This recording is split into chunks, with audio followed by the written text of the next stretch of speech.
Good evening. If everyone could find a seat, please. We're going to call this board meeting, a regular board meeting, March 12th, 2026 to order. We're going to stand for the Pledge of Allegiance. I will lead. Pledge allegiance to the flag of the United States of America and to the republic for which it stands, one nation, under God, indivisible, with liberty and justice for all.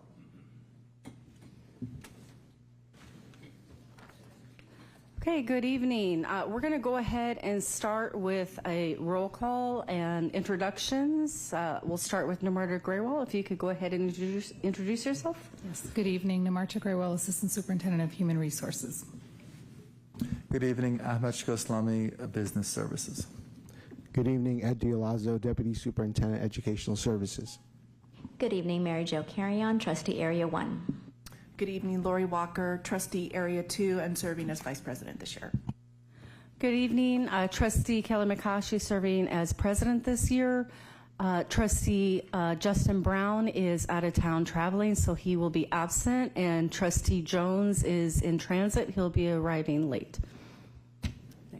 Good evening, Maurice Geisel, Superintendent. Welcome. Thank you for coming, and welcome to all of those who are watching online. Lenita Villas, Senior Executive Assistant to Dr. Geisels and the board.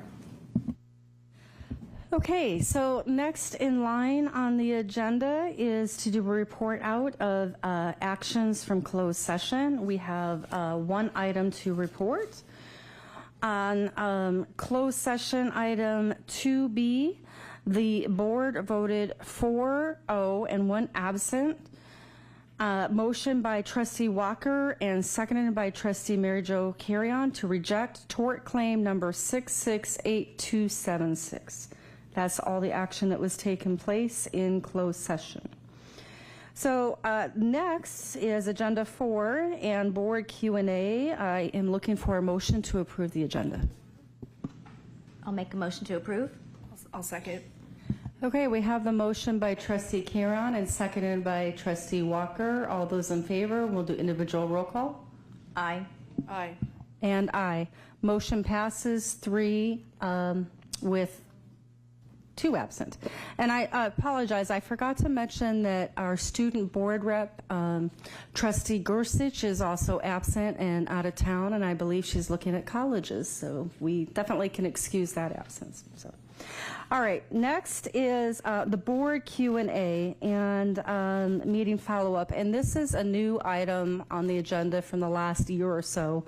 And this is a standard process with the agenda where any trustee as well as the student board rep can ask questions, anything on the agenda, and then staff will respond to it. It is available for perusal, public.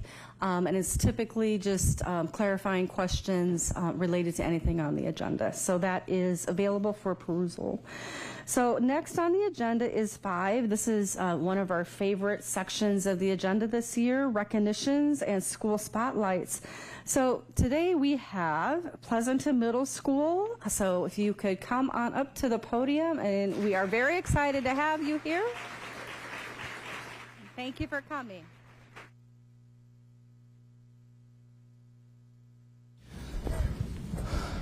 I'll have you get settled in. Thank you. All right, good evening, Board of Trustees, Cabinet, Pleasanton Community, Panther Nation. Let me hear you one more time, Panther Nation. We're making up for those who are absent today. I'm presenting on behalf of my better halves, Ms. Lauterback and Ms. Cobb. Please give them a huge round of applause. They'll be part of this presentation. And also co-presenting with me this evening are ASB presidents, well, our ASB President Akil and Vice President Emery. Please give them a huge round of applause.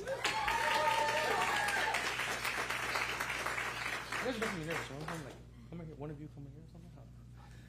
All right. It's an honor to represent Pleasanton Middle School tonight as part of this Pleasanton Unified District School Spotlight. I'm incredibly proud to share the story of our school, a story centered around trust, connection, and belonging. Before sharing more about our work, here's a quick snapshot of our school community. We opened in 1991. Our mascot is the Panther. grades 6 through 8. Pleasanton Middle School has also been honored with several recognitions that reflect the dedication of our staff and students. We are a California Distinguished School as of 2024, PBIS Platinum status as of 25, and national recognition for California History Teacher. We had that distinguished educator in 2024. These recognitions represent the collective effort of our entire school community and reinforce the culture and that we build together. At Pleasanton Middle School, we believe that when students feel seen, supported, and connected, they thrive academically and personally. Our teachers, counselors, classified staff, and administrators work intentionally every day to build strong relationships with students and families. This year, our staff also began the process of revising our school's mission and vision statements so that they more accurately reflect the core values and shared commitments to our community. This work has allowed us to reflect on who we are, what we stand for, and the culture we want every student to experience when they walk onto our campus. Our culture is rooted in one simple word that guides everything we do, and that's pride. Pride stands for perseverance, respect, integrity, discipline, and excellence. These values are not just posters on the wall. They live in our classrooms, our hallways, our athletic fields, and in the relationships between our students and staff every single day. At PMS, we work intentionally to build strong relationships between students and adults. Every student deserves to feel that there is someone on campus who believes in them and is committed to their success. Our teachers, counselors, classified staff, and administrators dedicate themselves to creating a school environment where students feel safe, respected, and valued.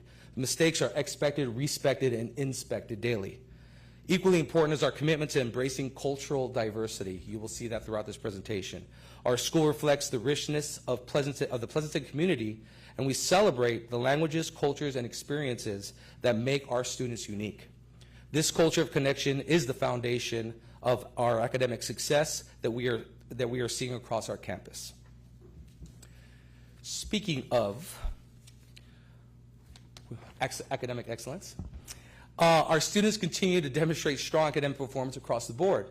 In both English, language arts, and mathematics, our students are performing at least 40 points above the standard, reflecting the hard work of our students and our dedication of our teachers. We are especially proud of the progress made by our students with disabilities.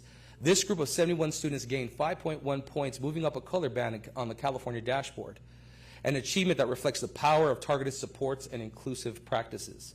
In mathematics, 66.8 of our students improved compared to the previous year.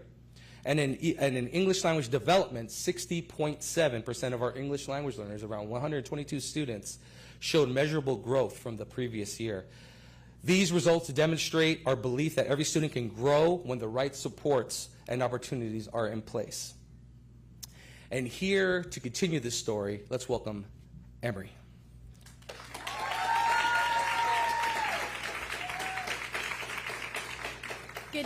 Good evening, members of the board. My name is Emery Boots, and I am the ASB Vice President at Pleasanton Middle School. It is truly an honor to speak to you today about what makes PMS such a special place. While many schools point to strong academics or successful programs, PMS stands out because of the culture we have built together. Our students are incredibly excited to not only learn, but to participate and have fun, whether it's in the classroom, during lunch activities, or at a school rally or event. Students are not only respectful to one another, but also enthusiastic to learn and actively engage in their education and campus culture. You can walk into any classroom and see hands raised, thoughtful discussions happening, and students who truly care about doing their best. Equally important are our teachers. They are more than just educators, they are mentors and role models. They create supportive and inclusive environments where students feel valued and heard. Because of their dedication, we feel confident taking risks both personally and academically. One example of this spirit is our clubs. At PMS, we have over 30 unique clubs that give students the opportunities to explore their interests and connect with others. These clubs fall under several categories, including tech and innovation, creative arts, culture and leadership, academics and hobbies, strategy and gaming, and life and leisure.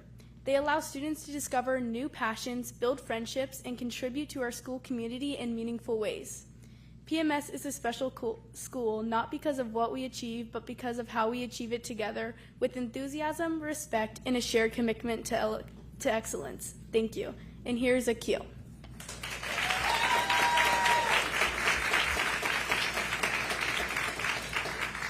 Good evening. My name is Akil Gunampally, and I have the honor of serving as the student body president at Pleasanton Middle School. Tonight, I'd like to share a brief look at how our school built community, celebrated diversity, and created opportunities for students throughout the year. We began the year focusing on connection with Panther Fest, where students explored and joined clubs based on their passions and interests. As the only middle school in our district to host an event like this, it ensures every student has a place to connect, contribute, and feel part of the Panther community. That continued with our ice cream social. This event was made possible through the generosity of the Meadowlark Dairy, so shout out to them. It was especially meaningful for our incoming 6th graders, helping them feel welcomed. One of the main goals of our leadership class this year was to celebrate the many cultures represented at our school. Through initiatives like Diversity Week and cultural displays recognizing various celebrations, we highlighted how our differences come together to form the vibrant community at our school. Promoting kindness and respect has also been a priority. Our BMX anti-bullying show brought professional riders from Brazil and Hungary who combined incredible athletic performances with powerful messages about standing up against bullying and supporting one another. In addition to showing a sense of belonging, we focused on inspiring students through meaningful assemblies. During Black History Month, Wayne Harris used storytelling and music to engage students, while DJ D-Rex spoke with our BSU students about pursuing success even when you feel like the minority. Our athletic programs continue to thrive as well. With both cut and no-cut sports available, more students are able to participate and have fun. We would like to give a special shout out to our girls volleyball A team that proudly won the championship this year.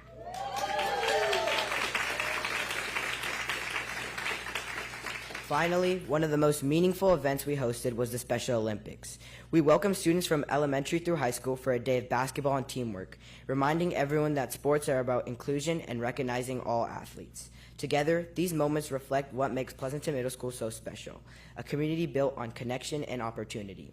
As a student leader here, I am proud to help contribute to a school where every student feels supported and inspired to succeed. Thank you.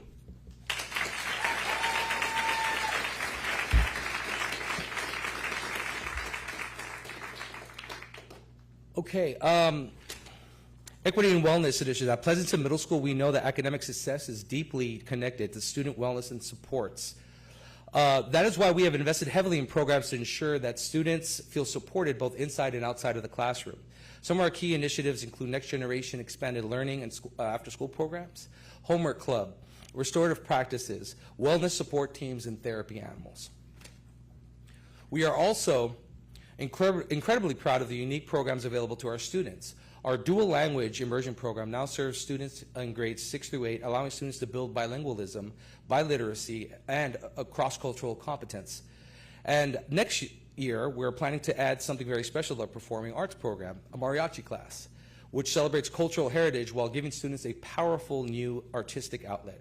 Programs like this help ensure that every student can find a place where they belong and where their talents can shine. Our campus, here we go. Here's Emery again. I'd also like to highlight one of the ways we celebrate positive behavior at PMS.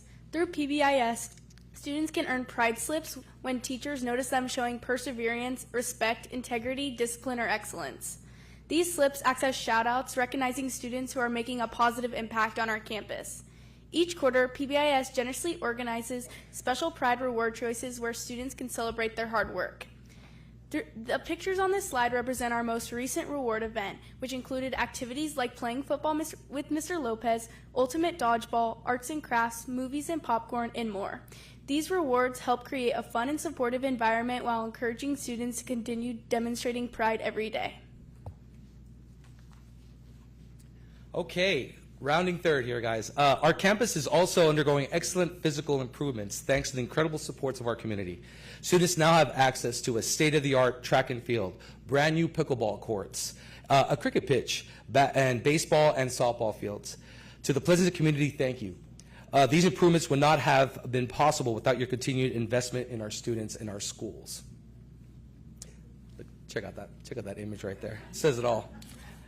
Okay, and here to close things out, the moment we've all been waiting for, our Community of Character Awards. Ooh, the shot clock. Okay, now it's time to celebrate some of our incredible individuals who represent the very best of Panther Pride. All right, this moment in time, my partners in crime, let's get ready. First, we would like to recognize 3 outstanding students who demonstrate perseverance, respect, integrity, discipline, and excellence every day, both in and out of the classroom. Please join me in congratulating the following students. 6th grader Penelope Nelson, come on down.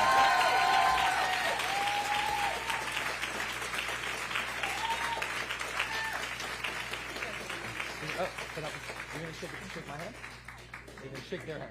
There you go. We didn't practice this. 7th grader Maya Bailey.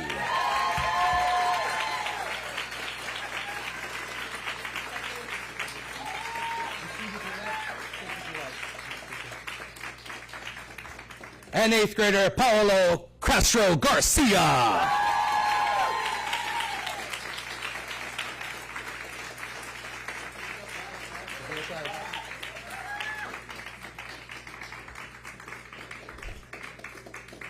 And their support, it's time for the staff recognition. Next, we would like to recognize several members of our incredible staff who demonstrate true professionalism, compassion, and dedication to students every single day. Please join me in recognizing the following staff members. Let's hear it for school psychologist Roxanne Blair.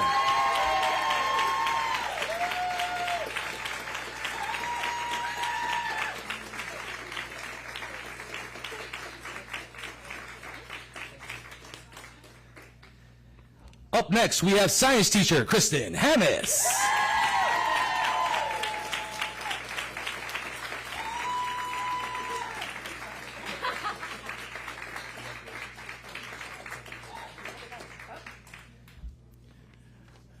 She's listed as registrar, but she's our Swiss Army knife. Let's hear it for Susan Dunnigan.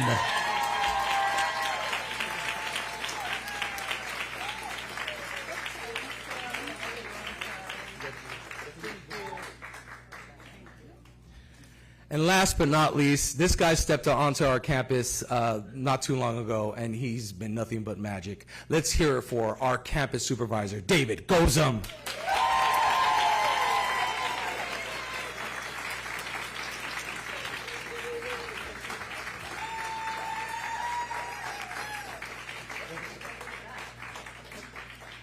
Okay, we're gonna we have bonus edition here. We're gonna go ahead. It starts at home, right? And so our parent leadership recognition starts with, we want to recognize the foundation of our parent community, our incredible PTSA leaders who dedicate countless hours supporting our school. Please join me in thanking the following. Let's hear it for PTSA President Jamie Mangiola. You're part of this. You're part of this. Kasia Crane, PTSA Hospitality. Jennifer Herrick, PTSA Hospitality.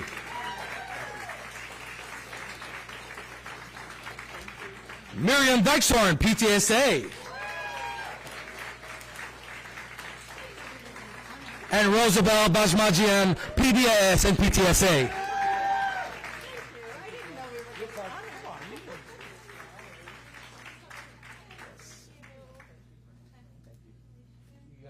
We're going to take a photo up. Your partnership, generosity, and dedication help make Pleasanton Middle School the special place that it is. One more time, please, for these special folks over here.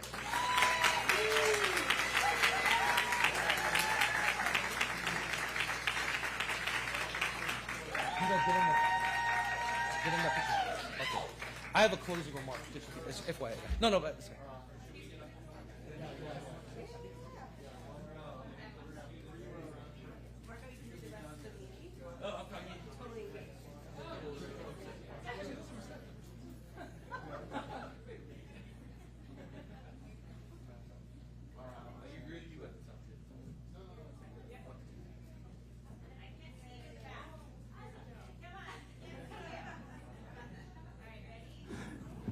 Parents, friends, make sure, get up, take your pictures. Move up if you want. Make sure. And then we will have one official picture from Miss Suzanne Frey when you all are done. All right, Suzanne.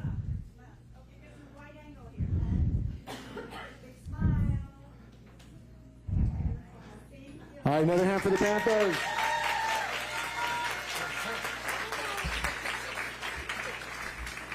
In closing,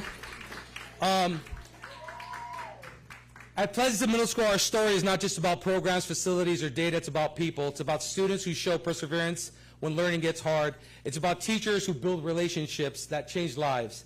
It's about families and community members who believe in our mission. Together, we continue building a school where every student can thrive and where Panther pride shines every single day. Thank you for your continued support of Pleasanton Middle School and the Pleasanton Unified School District. Go Panthers. Thank you.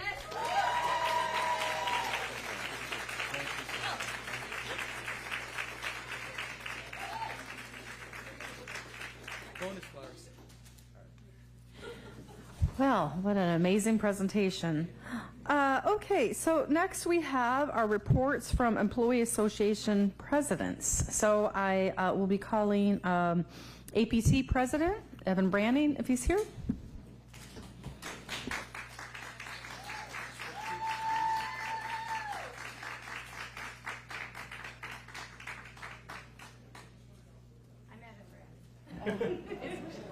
All right, so we'll have Miss Michelle Verkeilen speaking on behalf of the president. Thank you.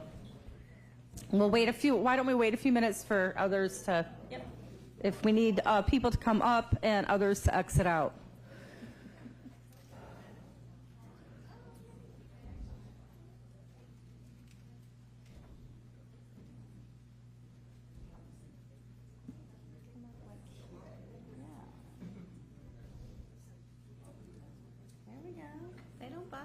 There's still more space up here. People need to come up. You keep moving up if you need to.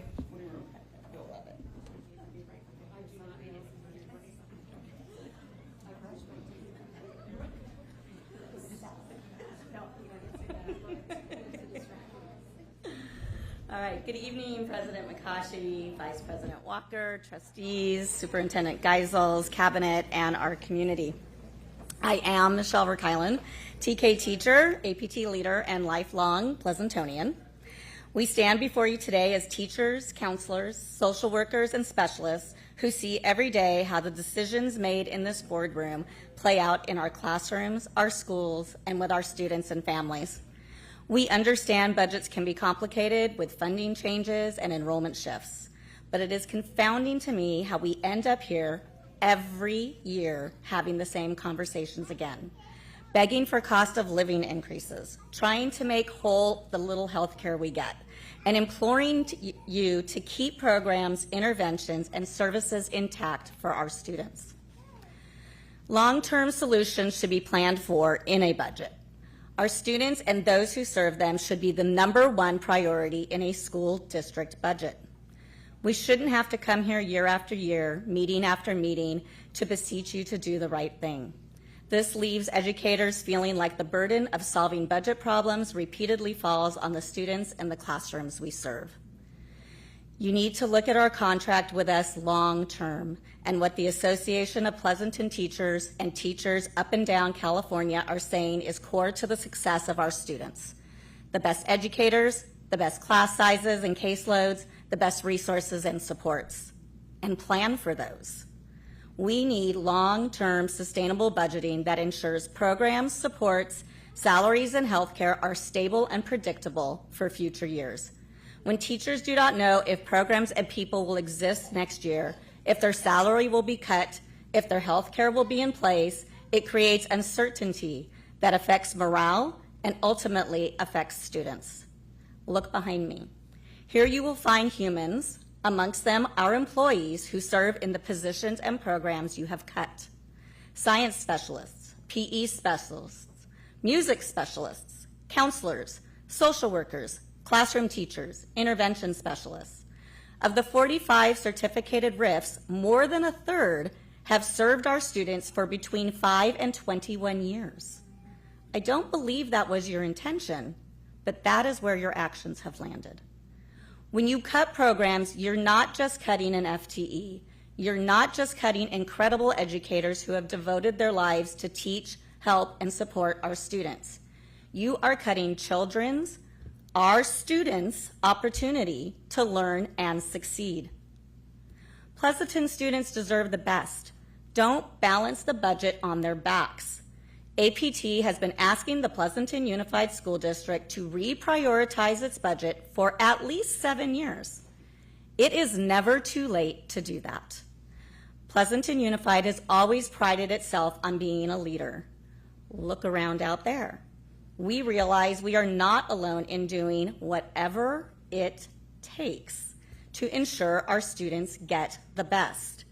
Watching our fellow colleagues' battles, fighting for the same things we have been fighting for years, I want Pleasanton to be the example. Like Trustee Carrion believes in us, I believe in you. We care deeply about this district and our students, and that is why we continue to show up and speak. We hope that this is the board that will take these concerns seriously and begin planning now for a future that protects both our students and the people who serve them every day, because Pleasanton students really do deserve the best.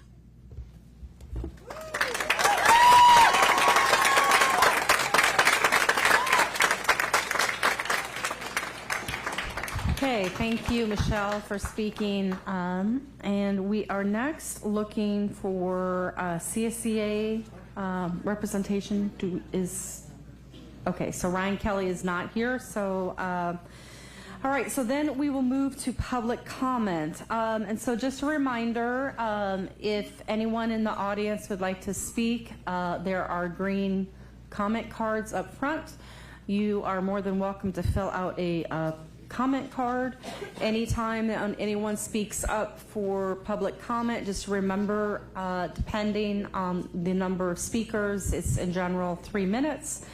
As per the Brown Act, trustees will not respond to public comment because it's not agendized on the agenda. However, in some cases, there may be a particular follow-up action that the district or trustees may ask and related to those particular items. So with that, we're going to go to public comment. Lenita.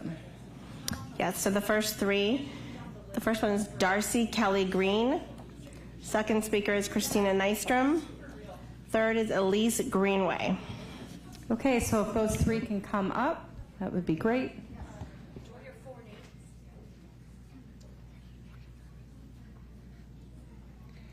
Imagine telling a group of second grade Girl Scouts that they can't meet at their school anymore unless they sell over 1,600 boxes of cookies just to pay their rent. That's the reality many Scout troops may face under this week's facility announcement to add rental fees for scouting groups. My name is Darcy Kelly Green, and my family has been part of the Donlin Elementary community for the past 12 years. I have 3 children who have attended Donlin, and during that time, our family has volunteered in many ways, supporting classrooms, serving on multiple PTA boards, and running school events. Our family is also deeply involved in youth scouting. We have 2 Girl Scouts and 1 Cub Scout, and we also serve as volunteer leaders in those organizations.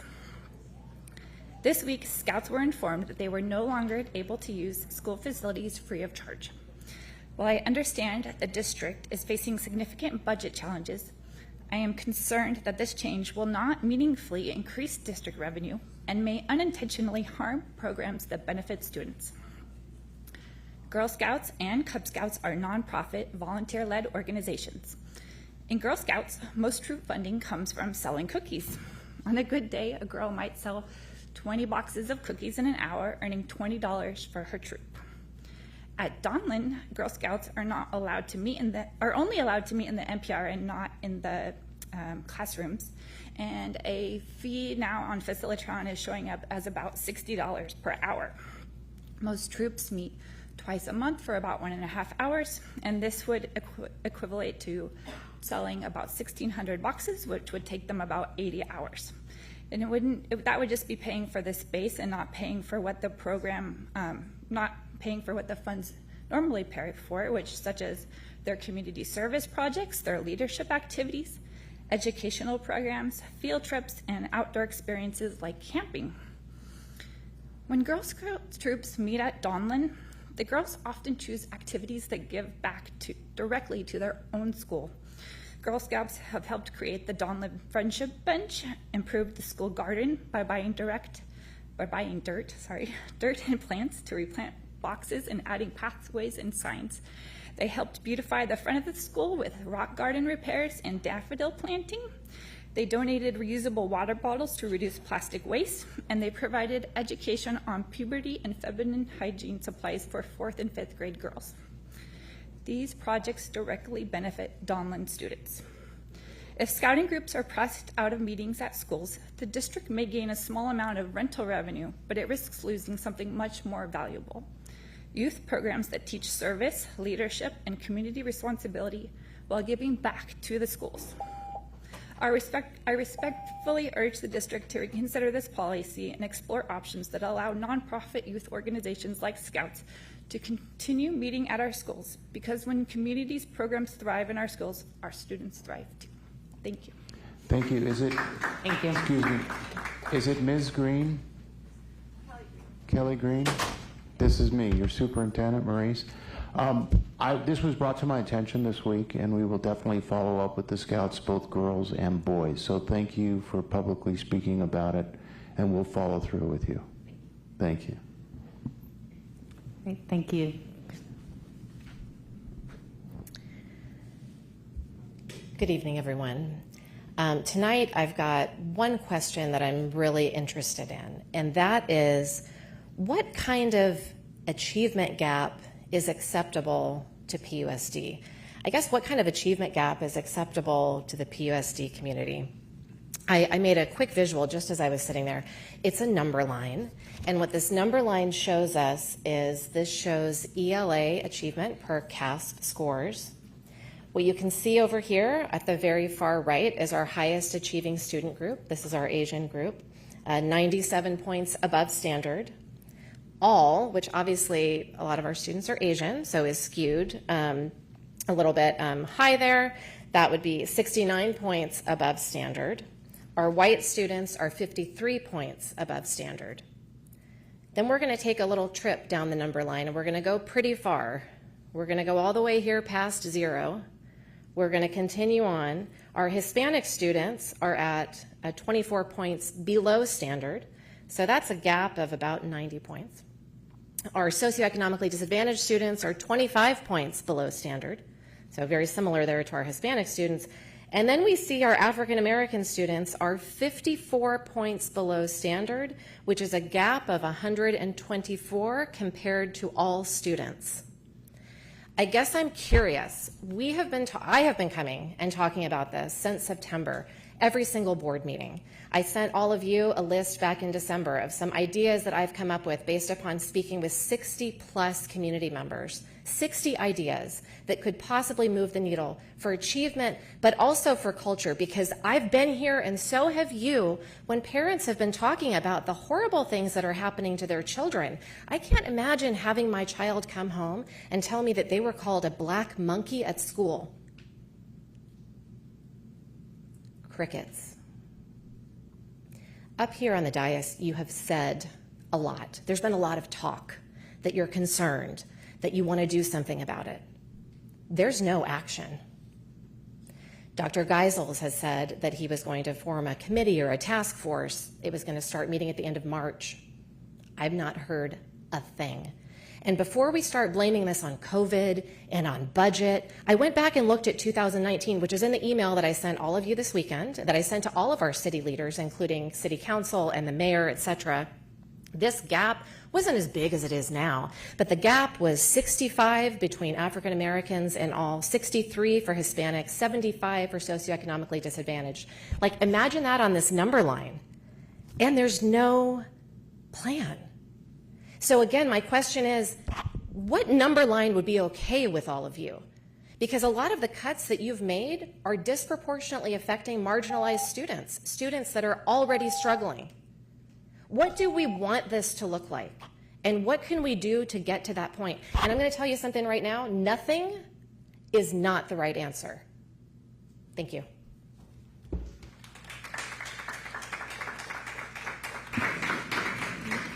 Elise? Yeah, Elise Greenaway.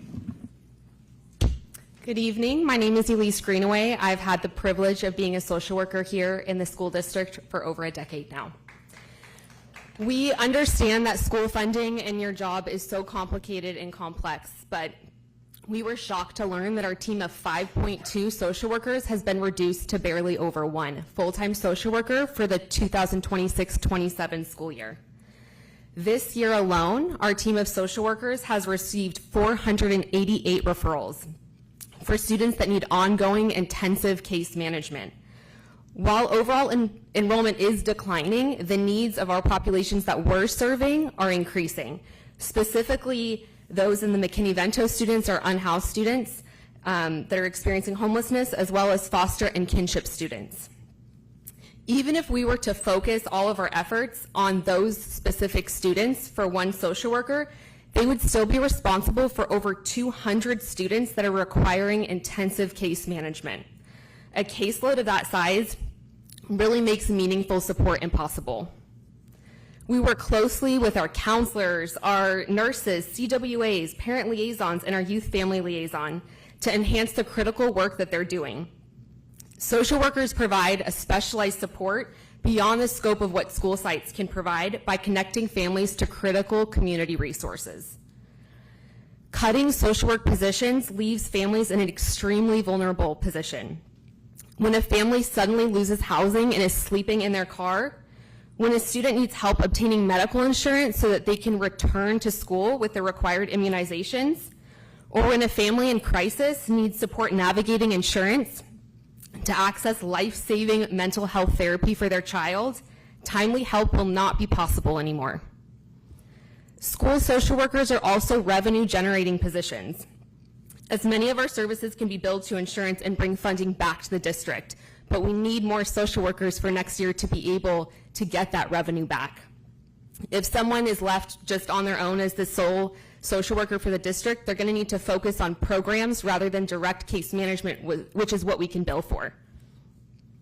We also increase ADA funding by creating ways to get students back to school. We work closely with our CWAs to figure out how can we get these students back? What are the barriers? What resources do they need?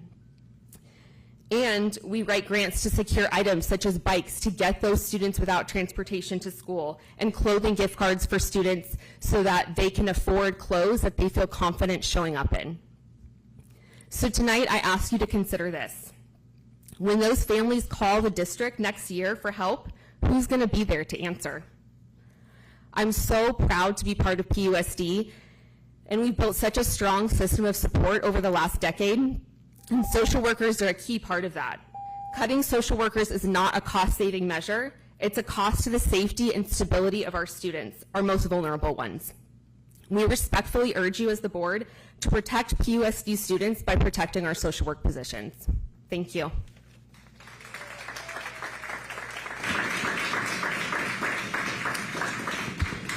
Our next two speakers are Carly Amagone and Beth Thompson.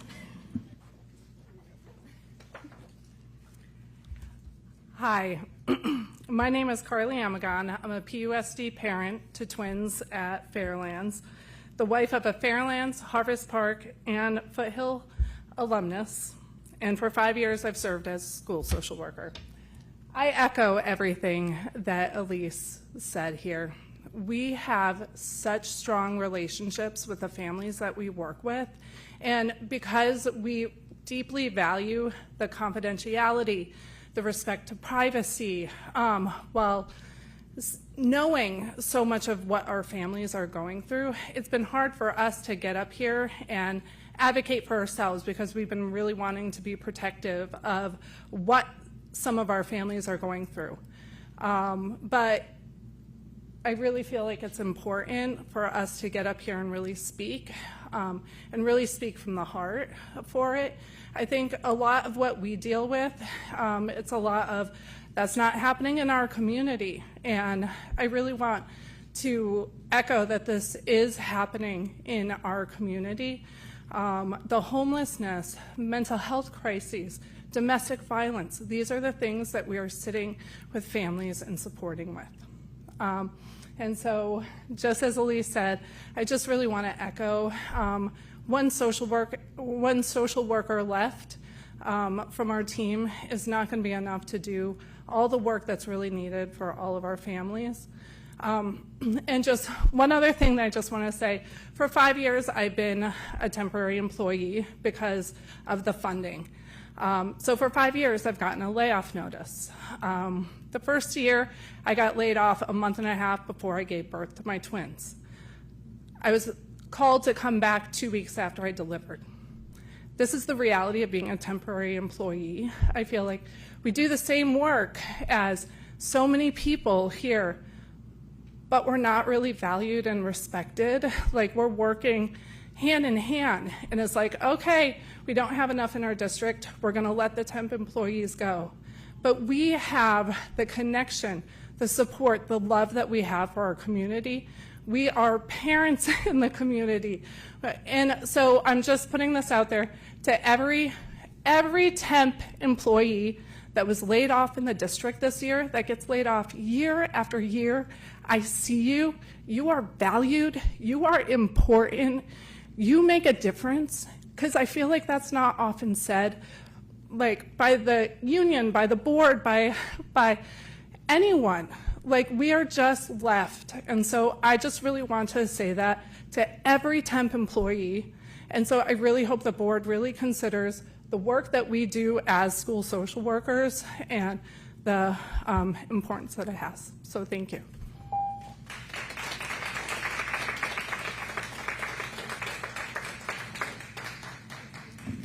And Beth Thompson.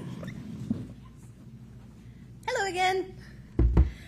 I want to begin by acknowledging that the board has made improvements. There have been steps forward, and those efforts have been noticed.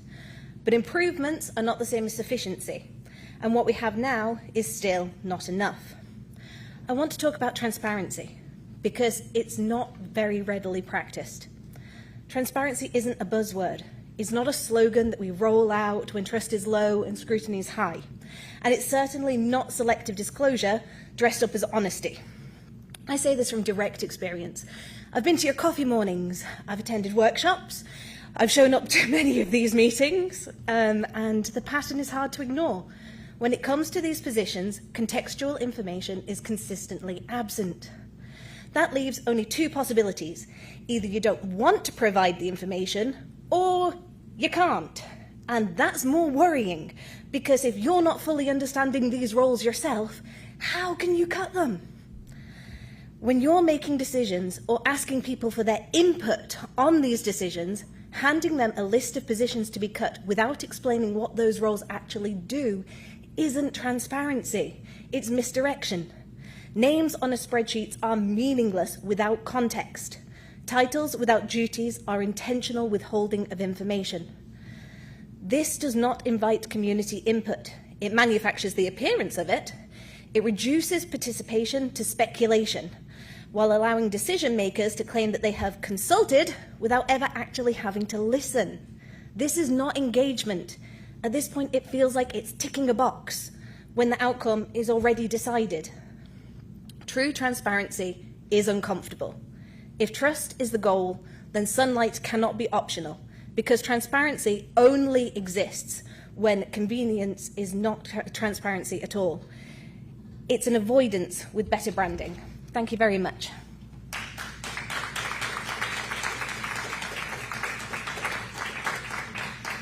Okay, thank you. Just confirming, no other public comment. And I'll leave it open to the floor. If there's anyone else that wants to come up for public comment. Okay. Seeing none, we are going to go to the next item on the agenda, which is a message from the board. And I will be passing it off to Trustee Carrion, who will be delivering the message tonight. But there is one thing we want to do first, and that is to recognize Suzanne Frey. If you could please come up to the podium, please. This is a little impromptu. She is our, what's her official title? Communications Coordinator. Okay, so Suzanne, I know we put you on the spot. The reason why you're up at the podium is because yesterday we had a founder's presentation from the PTA, and we would like to publicly re-recognize that Suzanne was the recipient of the PTA Service Award. Which is a prestigious award recognizing the servant work that you've done in the community. And I'm going to ask if it's okay if you could kind of like highlight a little bit about that speech that you said yesterday. It really kind of explains your passion for what you do, and also which kind of overflows into your passion for your work here in the district. So if you can be so brave to share. Thank you. So Good first, evening. let's give her a big round of applause. Oh, wow. Thank you, and good evening, trustees. Good evening, cabinet, superintendent. I'm deeply honored. It was wonderful to celebrate the 128th, I believe, birthday of PTA last night. PTA Council put together an incredible celebration. This boardroom was transformed into a gala night for everybody to enjoy. We had pretty much all our PTAs from all the schools represented. And they're just truly very powerful and make an incredible difference for our school district. They raise over $1 million in funding for our students. Parents serve over 40,000 volunteer hours every year. These are truly staggering numbers. And as was said, while our town contributes about 5% of the population in Alameda County, our PTAs contribute over 30% of the membership in the county, which is unbelievable. And that really speaks to that silent force of parents that just make things happen. I mentioned last night, one of the teachers once told me, it's just truly like magic. So we're extremely grateful for our PTAs. I served for 6 years, started off at Moore Elementary, then at Harvest Park, and continued at the district level. Just an absolute pleasure to serve this community. I came from, I mentioned last night, from the epicenter of capitalism. I worked on Wall Street. Time is money there, and nothing is done without the return on investment.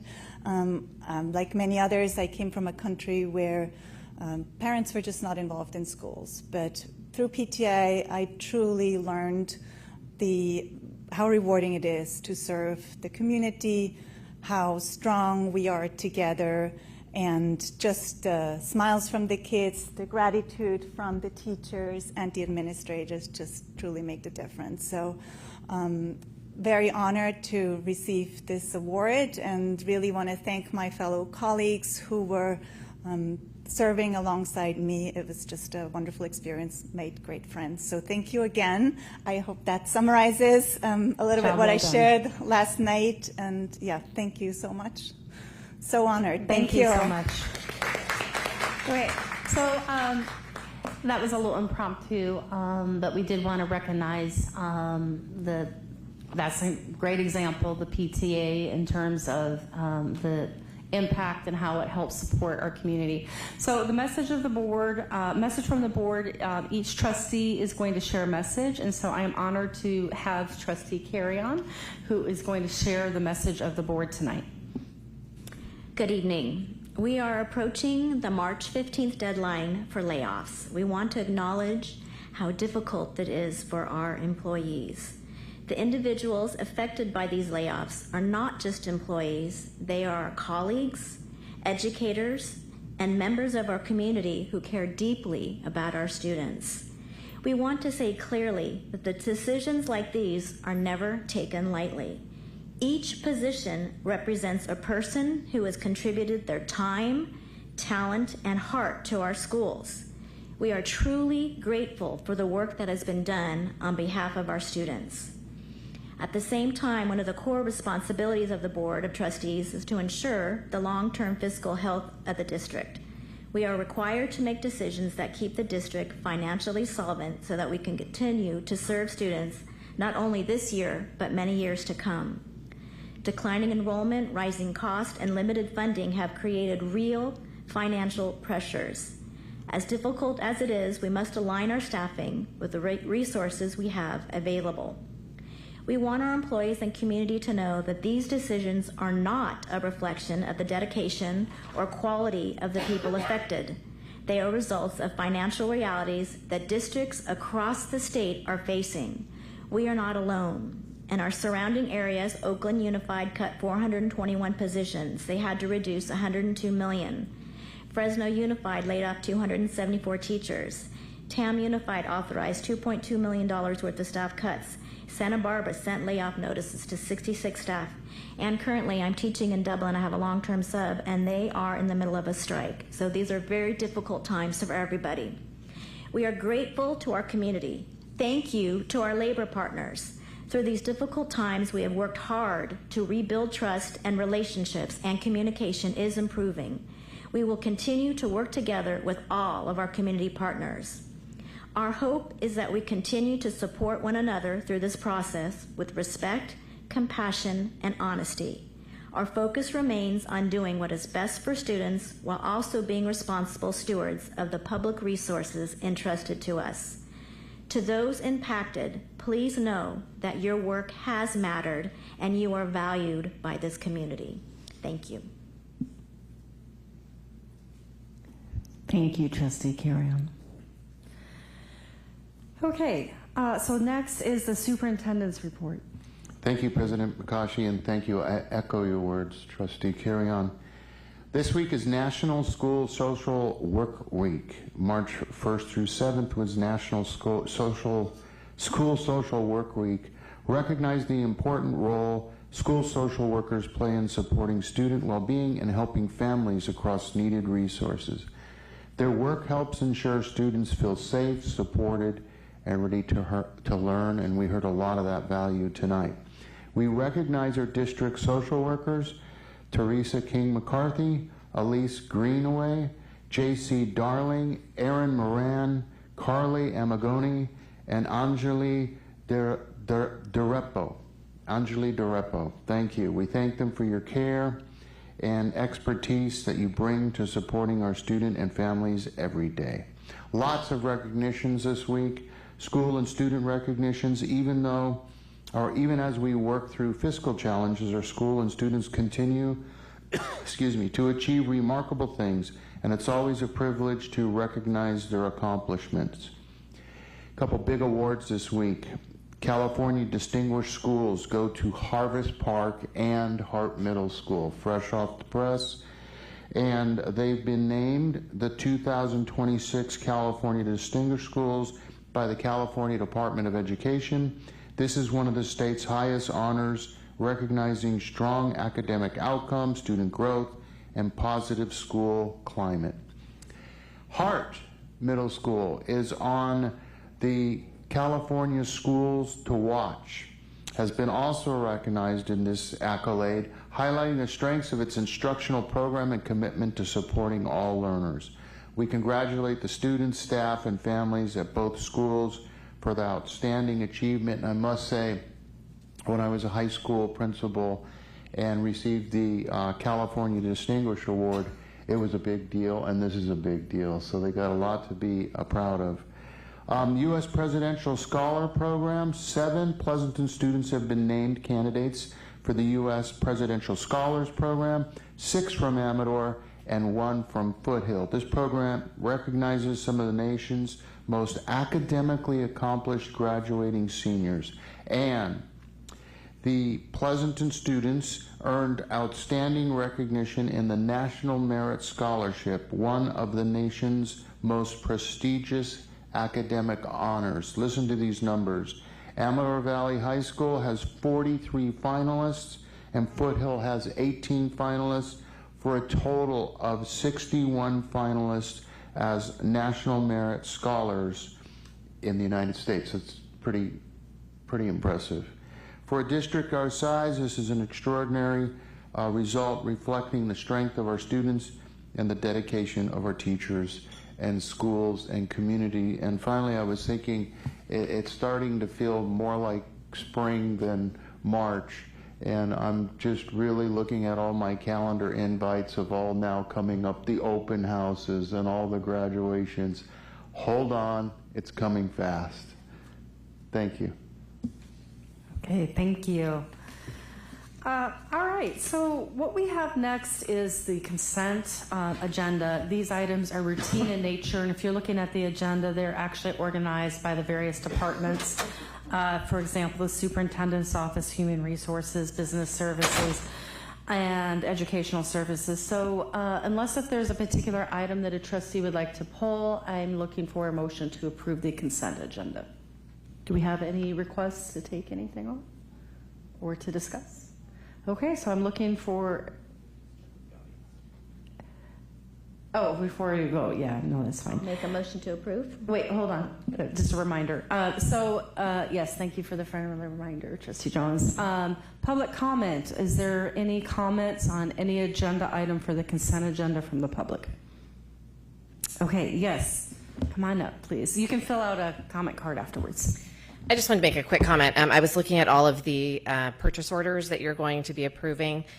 Just as a point of information, Amazon is on there a lot, and I would just want to remind not just PUSD but our community that it is our local businesses that contribute anytime we ask for PTA events or fundraising events. So I would love to see us make efforts. I was the chair of the Economic Vitality Committee in Pleasanton when a local business preference policy was enacted. So while I recognize that Amazon might be cheaper sometimes, if we look all in at also the benefits that our community receives, it might be wise to start thinking a little bit more about supporting this, cute community that we live in.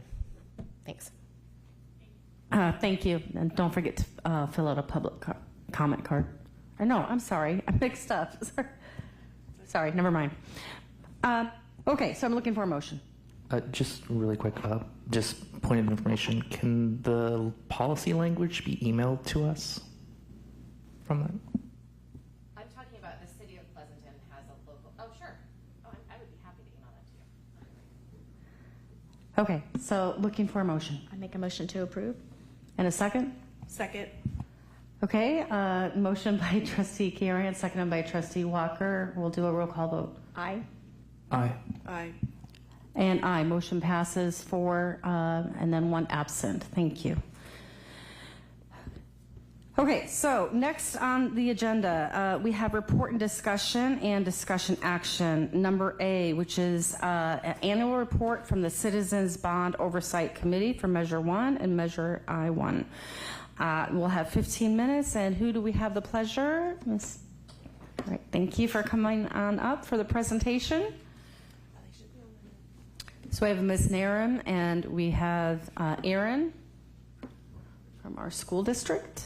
Thank you for coming.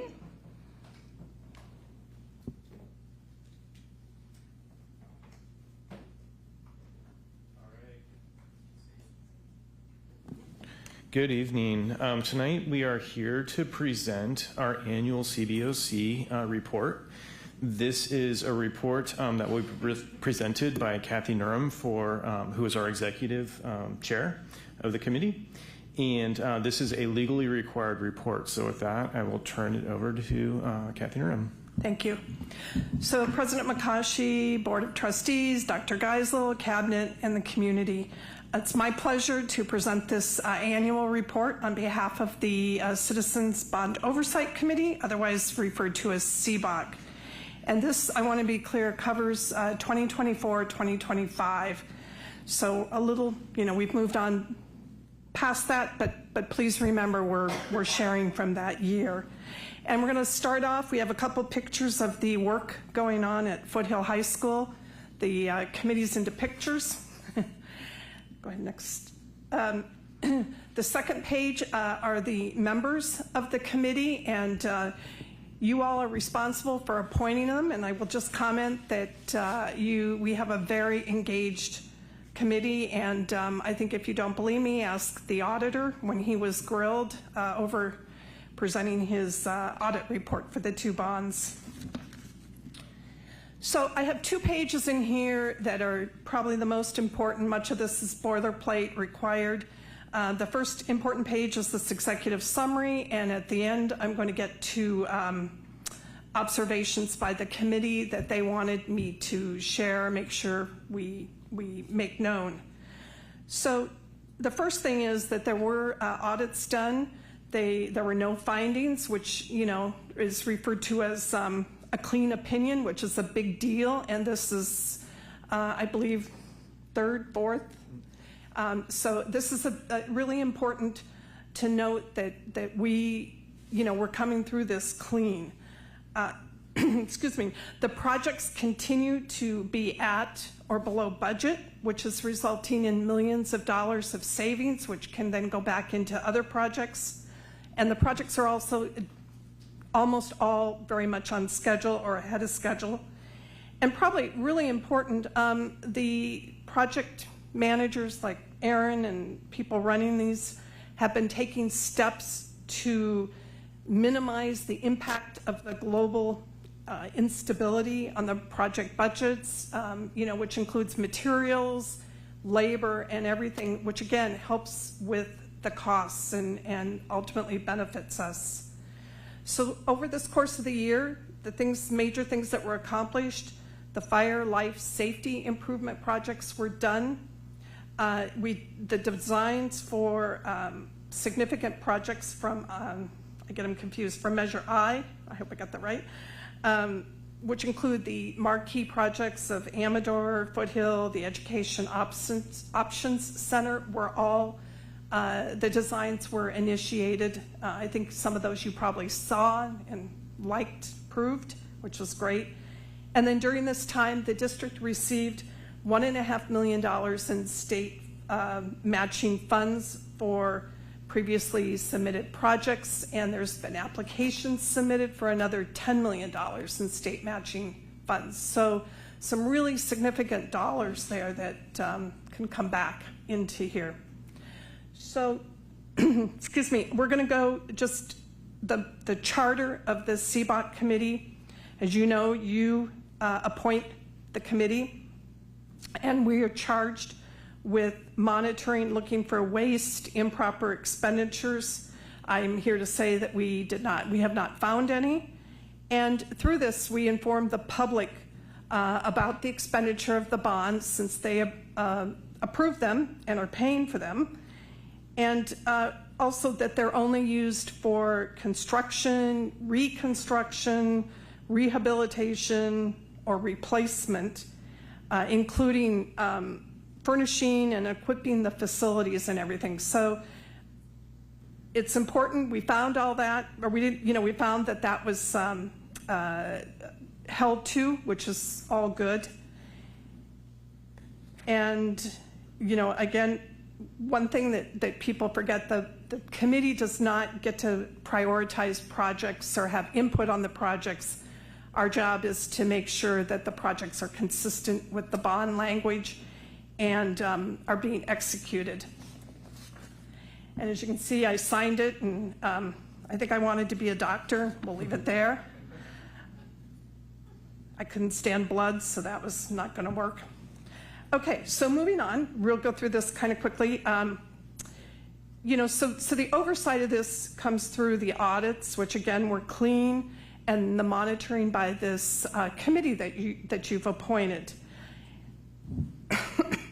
And we also, there's a few other ways that we have monitor and have oversight. Obviously, you have agenda items related to the bond, which, sunshines them. You have your facility master plan committee, which again, you talk about, I assume, setting priorities and things and giving direction to people like Aaron. And then, there's outside counsel also taking a look at these things. And transparency here is important. We have the district website. There are public meeting notices and school site postings and so forth to try to help, show what's going on here. So the next slide is a list of the meetings that were held through the year and generally what was covered.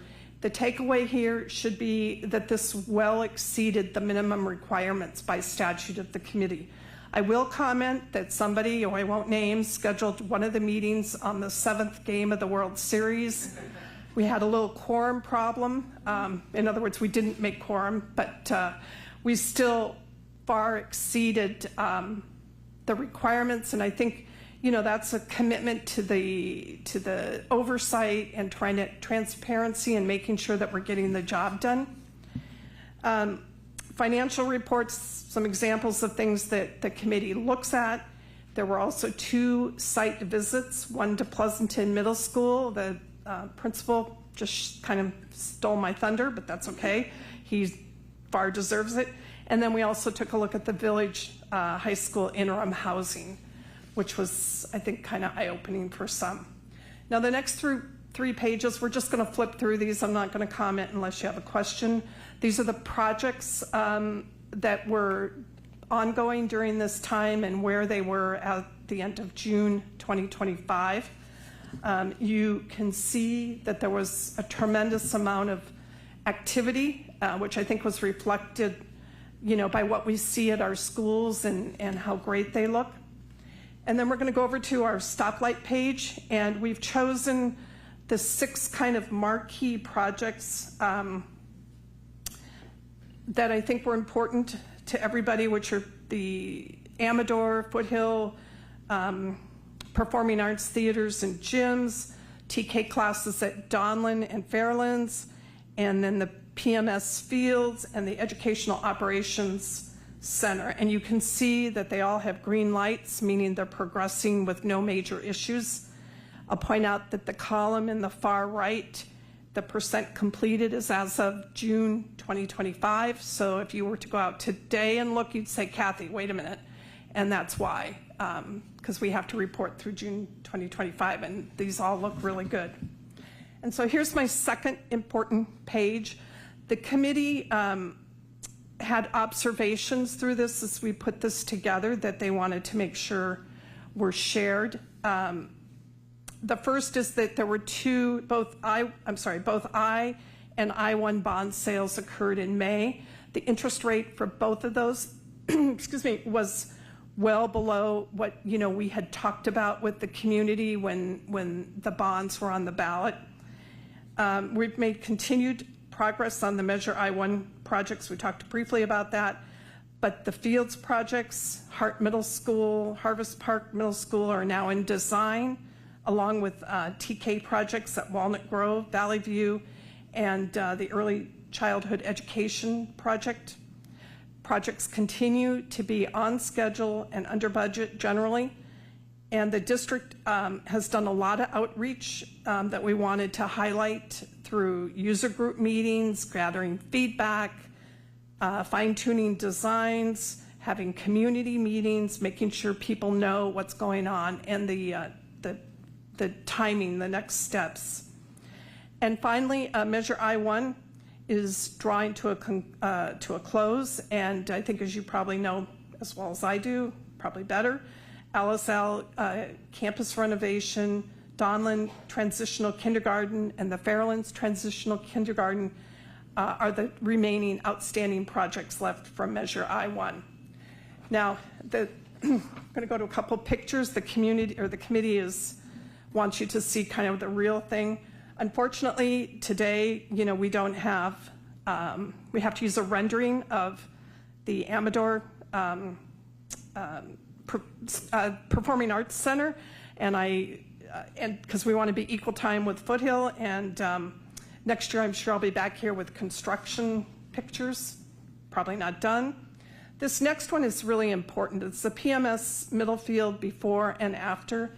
And I think most of you have probably been there and you've seen how fabulous that is.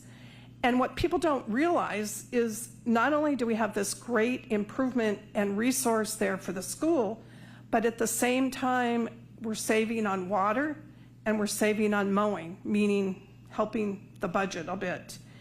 And I have to believe, I don't live in this part of town, but that during the weekend, if I went out there, we'd find people out using it as it's a community amenity beyond just doing good things for our kids. Moving on, we've got the demolition of the Educational Options Center. Next year, I expect to be back with maybe some walls and things showing at a minimum. And finally, a transitional kindergarten. You can see work underway now at Donlin and Fairlands on the TK projects. And so I think in summary, the committee is very happy with the progress on the bonds and the fact that the projects are on time and generally under budget, and there's a lot of good planning going on to anticipate the external events of the world, as well as we're getting them done and doing the outreach with the people that are affected, so that we continue to move on and improve our facilities and so forth. And I guess I have to take questions, right? Yeah, that's great. Okay, so the way we'll do this is what we've been doing before is questions, then we'll open it for public comment, and then we'll conclude with comments. So, to my fellow trustees, questions? Yes, Trustee Carrion. Can you go to slide 13? So can you tell me a little bit more about the interest rates? One is 4.5 and one is 3.7. What exactly does that mean? Were we just lucky, or what happened? We go to the market. The different bond sizes and the repayments drive in the market the interest rates that over that period. I think they're about somewhere around 25-year repayment period. And so we work with our bond team to layer that and to get the best rates. And we put it out in the market, and multiple people will purchase those. And it depends on the economy. It depends on a lot of factors. But those were the yields we got. They're lower than what we estimated the interest rates to be. And so therefore, they continue being less than what we told the public per every $100,000 of valuation would be on. Money to spend then? No. So this is a savings to the citizens in terms of the total loan amount is less, and so when it gets repaid faster, the amount on the burden on the community is less. That's what I want to thank you very much. And one other question that I think is really, really the key to this is we've been hearing a lot about transparency and are we spending our money the right way? And what you're saying, if I'm hearing correctly, is that everything that we've asked the committee is saying that everything that we've asked to be done is being done. Is that correct? Or can you explain it better? Yeah, that's correct. You had bond language about the types of projects that the bond would do. And, so that's one of the things that we look at too, is to make sure a project that you have said go do is consistent with that language. And then we go about doing it. Actually, I don't do it. Let's be clear.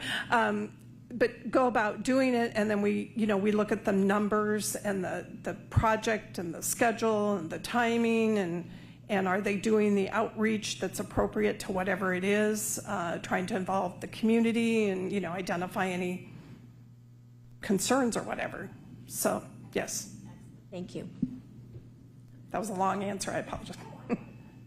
Other questions? Just a quick question on the matching funds, which I always ask because I'm a big proponent of the matching fund. Who submits those applications? The $10 million for the state matching funds. Do you do those, Aaron?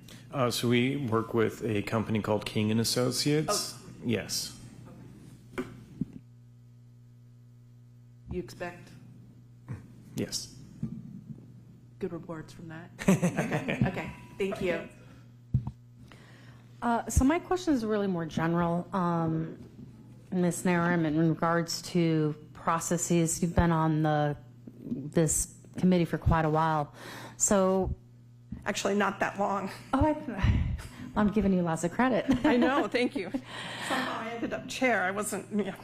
Well, you have chaired a lot of different committees in the district and in the city as well. So I guess my question would be, going through the process with all the attendees, what was the big ahas or the big wows as they were going through the process?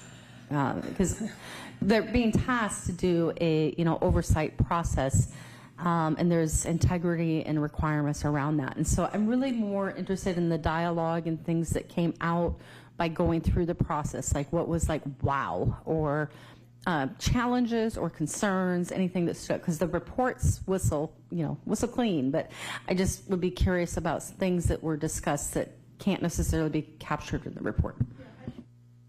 Sorry, I think that's a good question. I've sat through a lot of audit reports from the city, from Zone 7, from other special districts I served on as a city council member.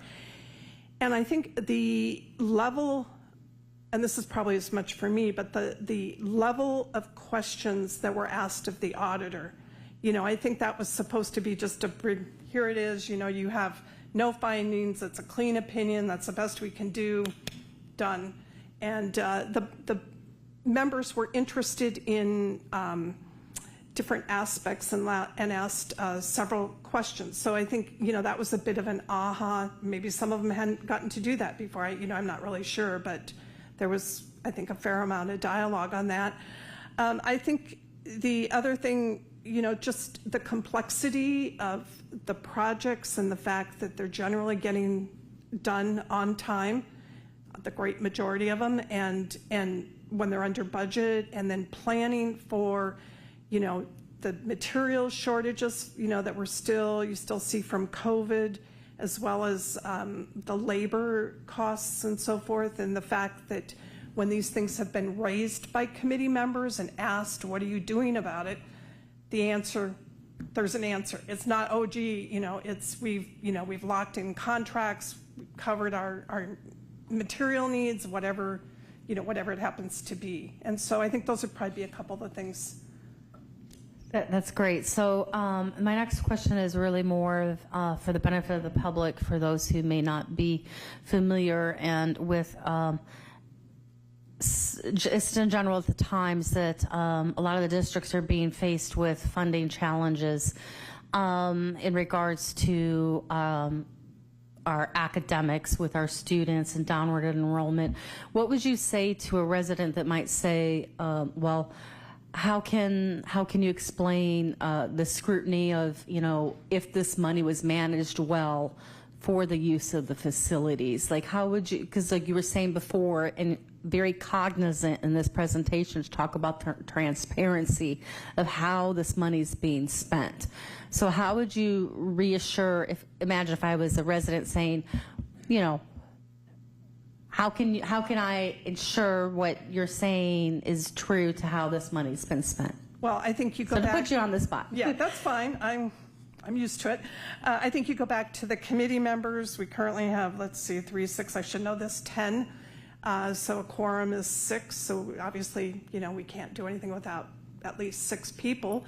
And one of the things that's happened kind of with this latest committee is the perspectives, and I'm speaking for myself here, my observations of this, the perspectives of this committee are varied. So there's different people are looking at it from different ways. I believe there's a financial analyst on there. I think there's an IT person, et cetera. And so and that's the part that kind of makes this, it's fun to do, because you get to interact with all these different perspectives that you don't necessarily see, that come in here and look at this different ways. And this is kind of not necessarily directly to your question, but when we looked at the executive summary and the observations, that was a result of one of the committee members saying, in major reports like this, let's put down the really important stuff. What do people want to know? They want to know this is on time, it's under budget, there's outreach, et cetera. The audit report was clean. And so, that was something I hadn't thought about that, because we were just going through and bullet pointing it. And so now we have a template for the report, and which makes, well, it's going to make it a lot easier for Aaron. That's great. That's, yeah. So I think, I really appreciate that. I would answer that question, though, that we have the annual audit that has consistently come back clean, and that we go through and we look at the sheets of financial data that is provided to the committee. We ask questions, and we actually go out and kick the tires, so to speak. Yeah, I really appreciate that. I'm sitting on the finance committee, and I think sometimes what the general public may not realize that when looking at an audit, right, it's about how the money's being encumbered and the direction and the, how that money goes in and out and flowing. So thank you, I really appreciate that. My last question would just be a general question about any other recommendations you might have to bring the community to attend those. They are available to the public or not? Yeah, so just any other suggestions you might have depending on what your attendance is for those meetings. So nothing earth-shattering, but any other suggestions you might have? Yeah, the attendance from the public is, I think maybe we have one person come sometimes. If you're not with it and having the information, I think it would be hard in a little bit for a committee member. They're certainly welcome, or for a community member, they're certainly welcome to attend. But, if they had a specific question, concern, but I don't have a hard answer. I mean, I think, in the eConnect, or I think it's the eConnect, I mean, little blurbs in there about it. How's your bond money being spent? I know they've been doing some videos and things on Facebook, and where the committee wants banners up, particularly on the 3 fields, to say, this was funded by... Okay, yeah, that's great. Great suggestion. Because those are all very prominent, and I think most people with kids would visibility. Appreciate that. Mm-hmm. Absolutely. Thank you. Any other questions? Okay. All right. So thank you so much. I really appreciate that. We're going to open this item for public comment. If there's anyone in the audience that would like to come to speak on this. Okay, we'll close it for public comment. So I'm going to bring it back to the trustees for any concluding comments. We are not doing a vote. It's just a presentation. So yes, Trustee Carrion. I just want to say thank you very much. This is important work. It really is. Our community needs to know that we are spending the money that they paid us to do. So thank you very much. I just want to say that I really appreciate it. You're welcome. I also wanted to show my appreciation for the work that you guys are doing, like both on the development, design, and the building side, and then also on the bond side as well. The fact that you have done so well at this, not just on saving money, but keeping the trust in it, that has led to us being able to do more projects that I hadn't done otherwise. Village Ed Options is getting a basketball court, and the entire time I've been in this district, they've always only ever had the field that was up there. So this is our success here, and the work that you've done is giving more equity and opportunity to our other school sites that have for a very long time been denied those things. And so I really appreciate the work that you all have been doing. Thank you. I just want to, we're not doing, the committee is not doing that work. I think you have to thank, and I assume Aaron and his team of people that are the ones planning and finding the savings and the value engineering and all that allows there to be additional funds to take on more things. I just want to echo everyone else's sentiments. Fabulous job. The no findings on the audits are always nice for the performance and financial. It's great to hear. Going out for the matching funds, great. I mean, we can always, those monies are so important. And Aaron, thank you for, in this time of global instability, last you mentioned, Kathy, mitigating those factors. I really appreciate it. Keep up the good work. And the caliber of that CBOC committee is top notch. So thank you.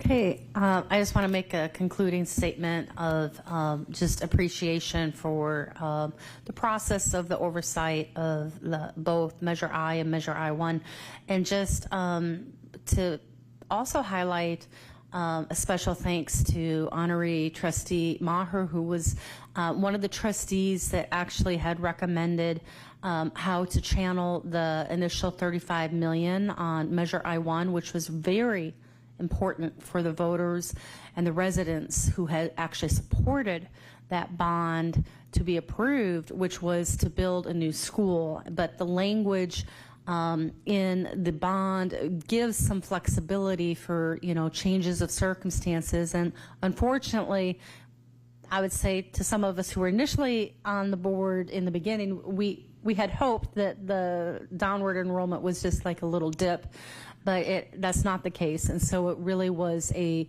significant, impactful decision on how to pivot and when you have to make adjustments. And so super excited to hear about the updates, for example, of the renovations for Alice Isle, which was identified and recognized because it was, I believe, the oldest current still existing elementary school that had not been prioritized on the facilities plan. So just to recognize just the hard work of CBOT and the process that it takes to do the oversight. Obviously, there's a statute and why that's in place. And just thank you very much for both of you and for everyone else who attended on the committee, and perhaps to schedule, upcoming meetings that don't conflict with the World Series games. So anyway, thank you very much. Really appreciate it. So thanks for coming. Okay, so we are going to go to the next agenda item, which is B, discussion and action, the fiscal year 2025-26 second interim budget report for 40 minutes. This is an annual requirement. The budget interim reports are done on a quarterly basis. And so, Ahmad, you got the floor. And Ann, thank you. Yes, and I'm just going to put it up for presentations. If you give me a few seconds here.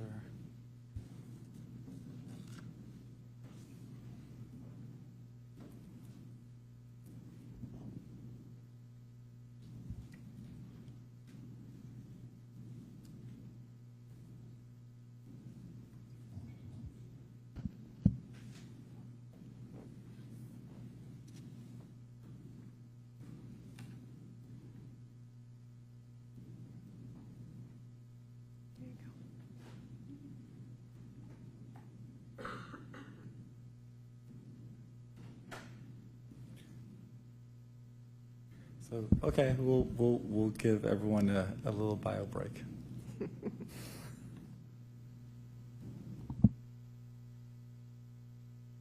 We're going to do a 2-minute recess.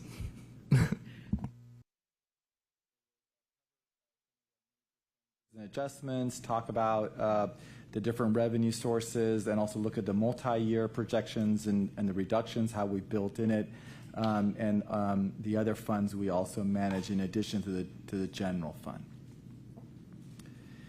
So the second interim report has gone through a rigorous process and worked closely with our fiscal expert, Kate Lane.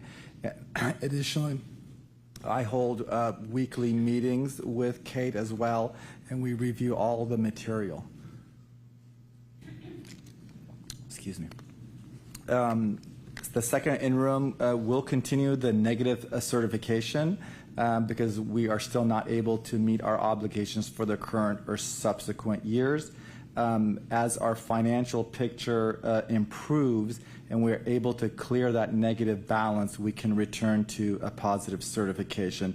And we believe it's possible, depending on the state budget, to achieve that at some point in the coming fiscal year. The second interim does show a slight deterioration from the first interim, and we'll go through that in detail. But we do believe that through vigilance in our spending for the remainder part of the year, we can improve the ending fund balance. Additionally, we'll review the multi-year projections, and we do show that with the planned reductions that the board has approved, we'll be able to reach a balanced budget for the next 2 years with some positive ending fund balances if we're able to clear the negatives, and we'll kind of discuss that as well. Finally, the state budget at the time we prepared this report looked stable. There was some encouraging signs of additional ongoing and one-time funds that we'll discuss. But as we see, we are also could face some economic impacts from some of the current events that are going on. This second slide, let me try to bring my red marker here. The second slide is a summary of the second interim, and what you'll see is two columns. One is the unrestricted, and the other is the restricted, and then the combined. And looking specifically at the unrestricted side, you'll see our revenues and then our adjusted expenditures for the second interim. And the transfer in and transfer out, they represent some revenue we're bringing in, such as Kids Club and other programs, but it also includes some of the transfer outs in terms of the funds moving to Fund 17. Then you'll see the contribution the district contributes to special education and to routine restricted maintenance.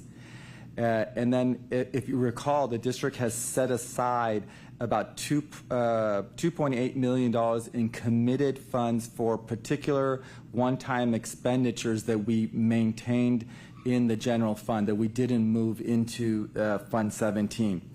And so when you net those out, you see that our net decrease is about $5.4 million. And then we started the year with about $2.5 million in our beginning fund balance. And then that's how you get to, then the ending fund balance, including the committed, is negative 110. We also have non-spendables, which is materials in storage or in transit, and once you remove that, that's how we get to the adjusted ending fund balance of negative $3.3 million, and that corresponds to the large SACS report that you received. And so this is the negative that we are working to clear to get back to a positive certification. Because if we're able to do that, we do have that stabilization fund, which accounts for that 3%, which we can't touch. On the restricted side, it's very typical to end with a positive balance. That's a good thing because there are restricted dollars that we spend in a multi-year fashion. So that's on the restricted side. I just want to remind everyone the district is very vigilant, and we are really reviewing our practices and monitoring and budget control, and to ensure that we create systems that are sustainable and through the fiscal culture. And so through that, the rigorous budget monitoring and verifying with the actuals, meeting regularly with the departments and site budgets to review, getting weekly or monthly updating and analyzing of cash flow is something that Ann has really spent a lot of time. And it's also something that we are bringing back to the Finance Committee to review with them. Working with HR, we continue to work on strengthening position control. That's an area we still have to improve upon. And we have, again, our ongoing and regular support from our fiscal expert. And then we are in regular communications with the Alameda County Office of Ed as well. So now I'm going to turn it over to Mrs. Wells, and she'll go through some of the details of the adjustments from the first to second interim. Thank you. Before we dive into the specifics of the adjustments, I want to step back and just explain our processes. So as you're aware, it adopted budget in June. This is before the state has finalized its budget, and we haven't closed our year yet.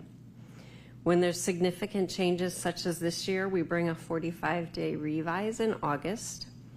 And then by second interim, which is through October 31st, we've closed our prior year. We've got enrollment and staffing pretty well dialed in, and so we can make some better projections. Coming now to second interim, which is through January 31st, we've completed over half the year. The budget's still dynamic, but we can hone in and get a much better picture at this point. So the process we've undergone, We reviewed every fund, every resource, detailed line-by-line look to ensure projections were on target.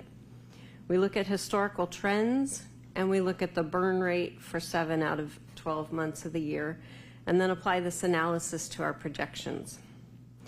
This slide right here is a combined overview, but because unrestricted and restricted are very different, we're going to look at each separately.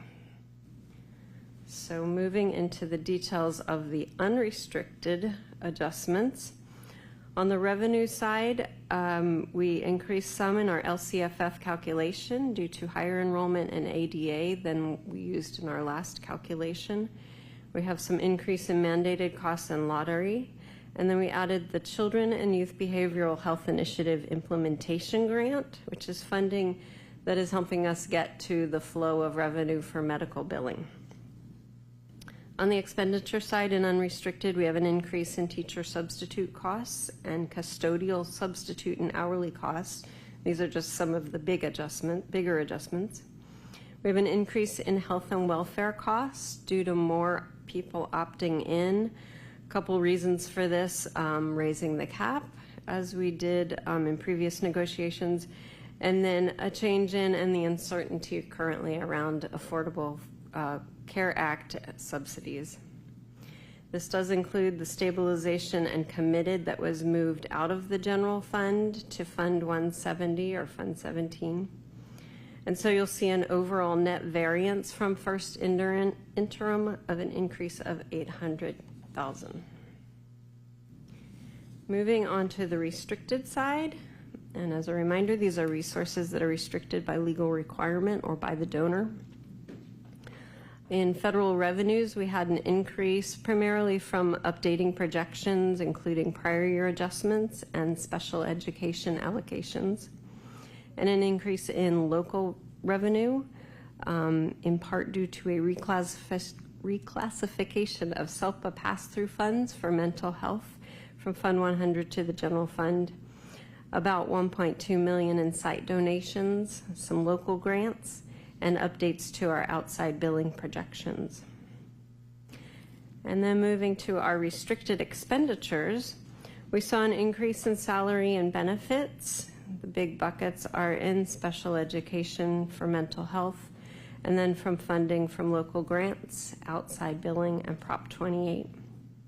We had some movement in the budget from books and supplies to these other areas to cover the other increases. And then an increase in service and operations, in special education, non-public school tuition, from site donations, local grants, outside billing again, and Prop 28. And then an increase in capital outlay from site donation projects. Thank you.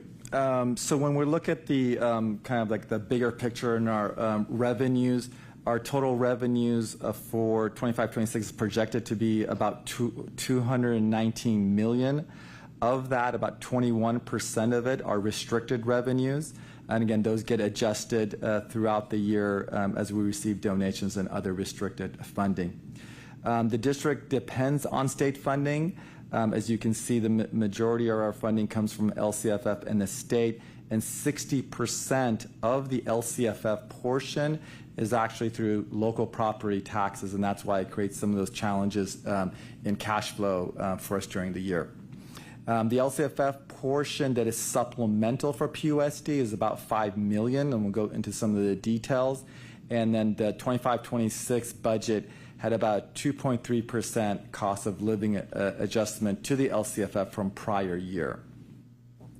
And you can see some of the details and the assumptions that we have made. And so the first thing you'll notice is our enrollment is projected to decline. And so that has an implication on the LCFF ADA funding, which is based on a 3-year rolling average. The other important assumption is our COLA, and these are provided to us by the state. And so 25-26 is locked in, but 26-27 is a projection. It will get locked in, later in May. And then 27-28 is a complete projection based on no data, but based on what the economists believe what will be happening that year. So those can change significantly. Our unduplicated percentages have slightly increased to about 17%. You see kind of a projected to increase a little bit higher. This is the numbers below are the breakdown of when we talk about the LCFF formula. This is the LCFF formula and the per student revenue that we receive for each student that attends. What you'll notice is that the COLA increases on the formula. And that's why when we have declining enrollment, even when you receive a COLA of 2.4 or 3, you may not be getting any new additional money. And so you can further see that our LCFF funding for the next several years is pretty flat. Next year is flat at a potentially slightly 0.06, and then the next year is a 0.6 in terms of net change from the prior year. I did add this item from first interim. Some of those adjustments that we made and assumptions on enrollment did improve our LCFF calculations. And so again, those can change, but that's the best information we have at this time. We do expect 28, 29 to drop off, so we could, we don't have that, but when we build next, the budget, when we go in budget development, we'll have that next year in, and we do expect to be a drop off on LCFF funding for that year. The next, here's just a breakdown of what the LCFF parts are. As you see, the base funding grant, when we talk about raising the base, when you raise the base, everyone's base increases, and those school districts that receive supplemental funding, the formula will also increase from there. We do get that grade span for keeping those smaller class sizes of 24 to 1, and also at the high school for the CTE programs. And we also receive additional funding for transitional kindergarten because it has a smaller class size ratio and it has a second adult in the classroom. And then we do also receive some funding from the school transportation program for special ed. Finally, because PUSD was at the when the transition to LCFF occurred, we were going to lose money in that transition just because of our demographics. This amount of money, this 5.57, represents a hold harmless for PUSD. However, that hold harmless has not increased since 2012-13, and so that's the way that transition was written. I'm going to go back and do the calculations, but I believe that this number, if it grew by COLA, would be somewhere around $10 million. So that's about $5 million that over the years we've been kind of losing out because of the way the law was written. You've seen this slide, and it's basically the projections in declining enrollment, and then the corresponding impact on the LCFF ADA funding. The next two slides represents kind of where PUSD is in relations to the other school districts in Alameda County. We still have not received updated numbers for 24-25. That database should be updated soon, and we'll update that. But you can see that the district's average is much less than the state average. And then within the county, we're kind of towards that tail end of the county. And then when you look at the next slide, which is some newer data that the county put together from, I believe, first interim information, you can see that we're kind of at the tail end, Dublin being all the way at the bottom and Pleasanton being next. The only way for the district at this moment, unless the state changes its formula to move up on this, would be to look at increasing local funding, and that is what school districts like Berkeley and others that have significant parcel taxes have done. In terms of our expenditures, this was an important piece of data. When you look at both the restricted and unrestricted, we spent about 83% of our dollars on salaries and benefits. When you just look at the unrestricted, it's about 91%. And I think there was a question from one of the board members about, well, how does that compare to others? And we looked at, I believe, 6 school districts in Alameda County in a range from 88 to 92. So that, to me, shows how lean the district is running, that most of our dollars are going to salaries and to people, and less to the book supplies and services. You can see that of that total expenditures, about 86 million is in the restricted side, and then our contribution to the 2 programs. It's important to note that the special ed contribution in reality it will be more, because we've augmented $4 million of one-time state monies to help support special ed. Those monies will not be there next year, and the budget accounts for those dollars not being there next year, and that's another reason we had to make the significant reductions that we're making for next year. Again, this kind of shows you in another way where the dollars go in the unrestricted, so all of the actual expenditure categories and then the contribution that we have to make to the 2 programs. There has been questions about what is services, and what is those dollars that we're spending. And so the district spends about $12 million on the unrestricted services, which is about 5.2% of our total expenditures. And a lot of the expenditures are fixed in terms of their operational critical. You can see communications, data, internet, insurance, that's a fixed cost. And then all the utilities, garbage, water, sewer, pest management, those are predominantly fixed and usually rising. The district it has efforts underway to reduce water consumption through some of the field projects, utilize utilities through better energy efficiency. But at the same time, we've added load to the system through gyms that are now air conditioned, more square footage, and so it's a competing thing that we're trying to reduce consumption, but there are other consumption factors as well.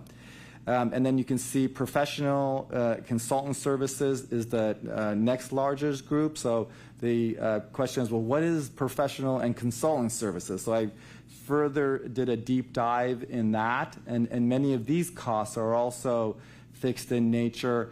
We have our legal expenses. There are times we have settlements, but licenses, these are educational licenses, but also our examples could be Clever, our student information management system, our HR and financial systems, and all of the other applications and softwares that education uses. And then we have a wide variety of contracts that could be demographic reports, various type of smaller contracts that a district will need to do its business.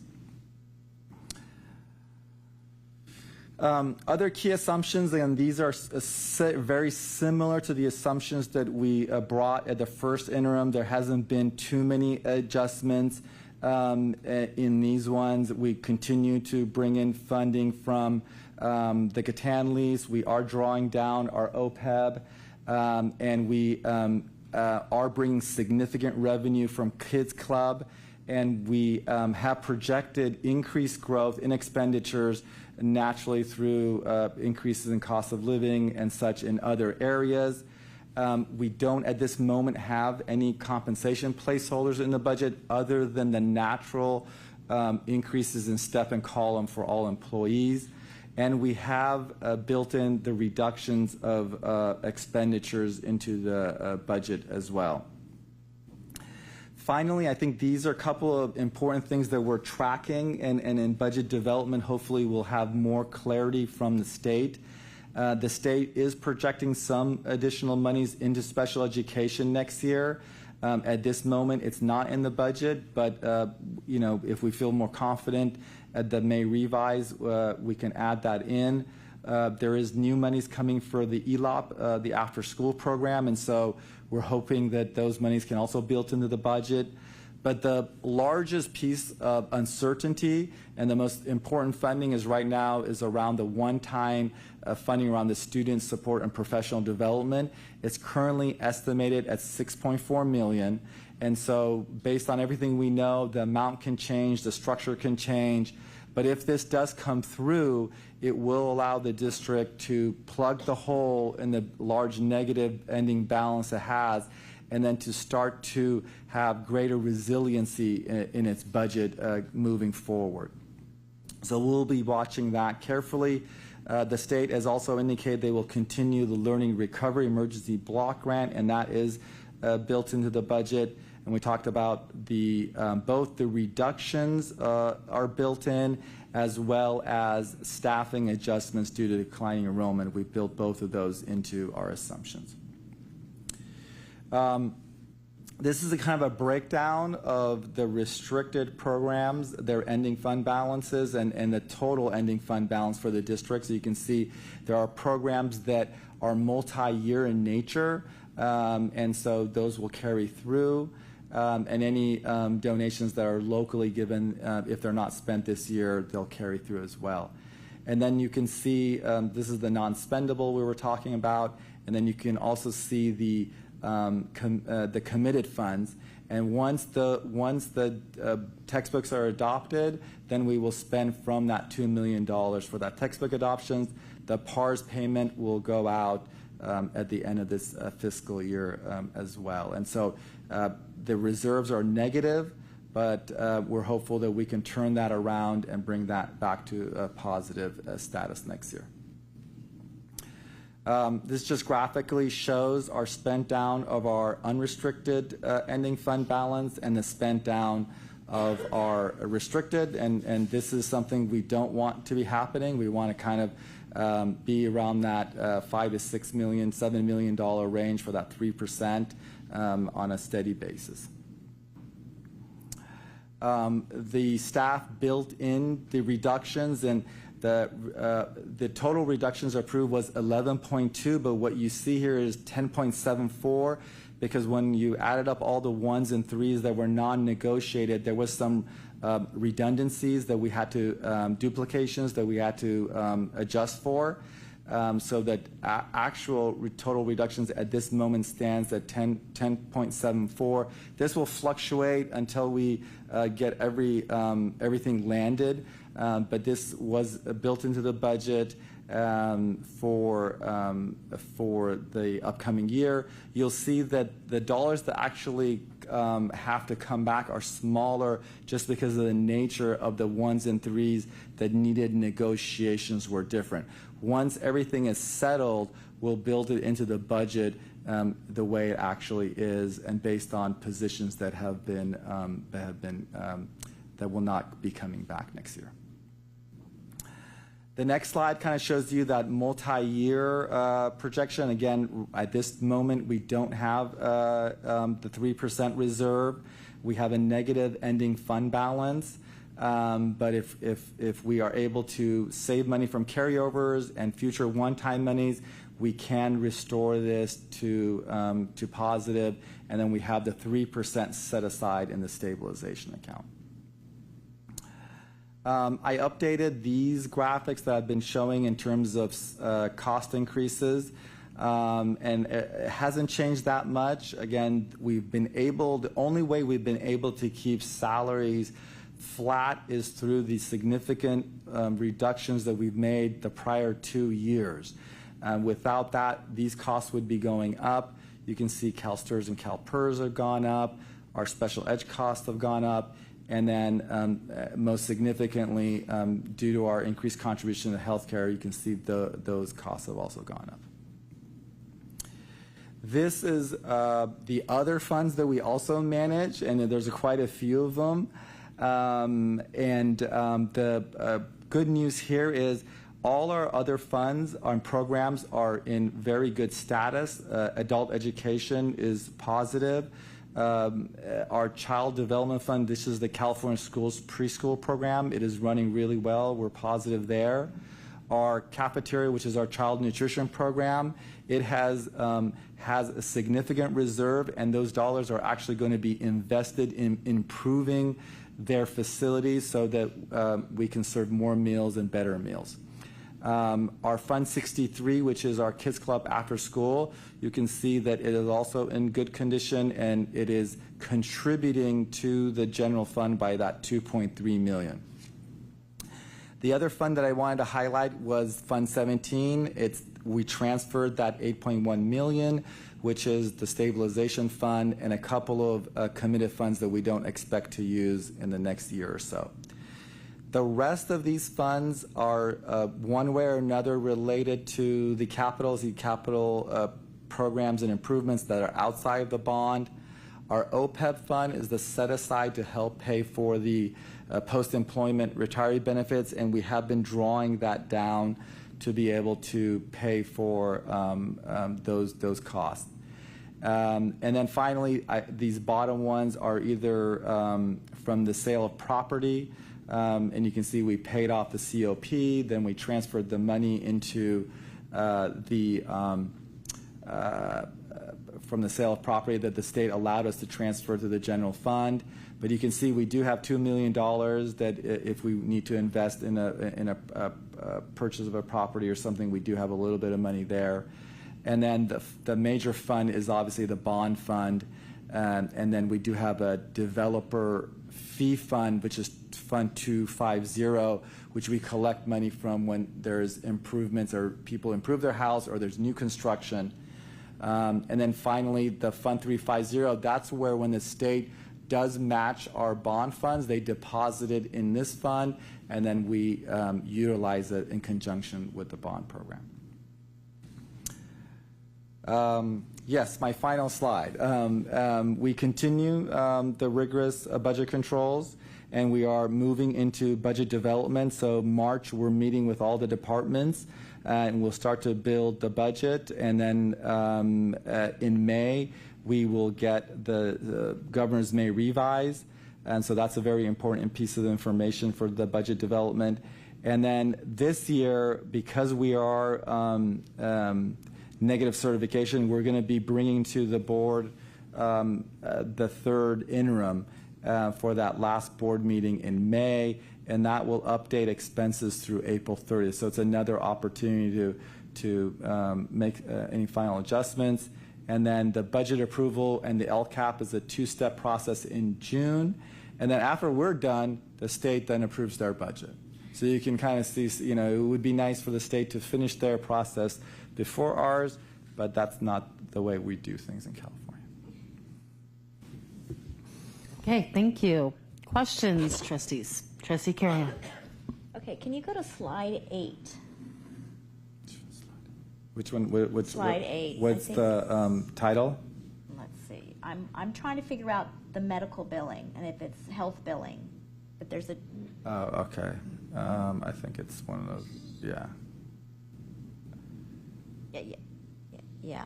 Increase in revenue. I think it said. Yeah. It said. I wrote down here.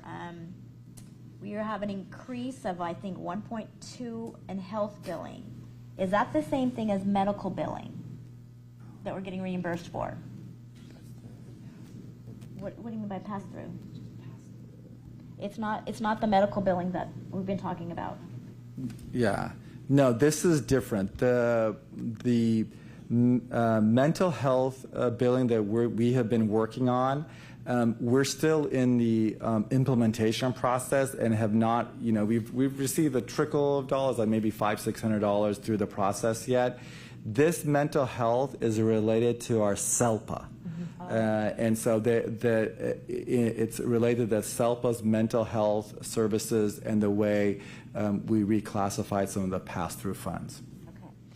Okay, and then on slide 19, it says $3.1 million in consultants, and I'm wondering what amount surrounding districts have for consultants. Is this a high number? Is there any way that it could be on the reduction list? What are your thoughts about the consulting? I have here slide 18 or slide 19. It says $3.1 million in consultants? So it's right here, and you can see the breakdowns. So it's very hard to squeeze this one. Legal expenses obviously are based on what occurs during the year, and we have to do an audit. Sometimes we have settlements that are not covered by our insurance.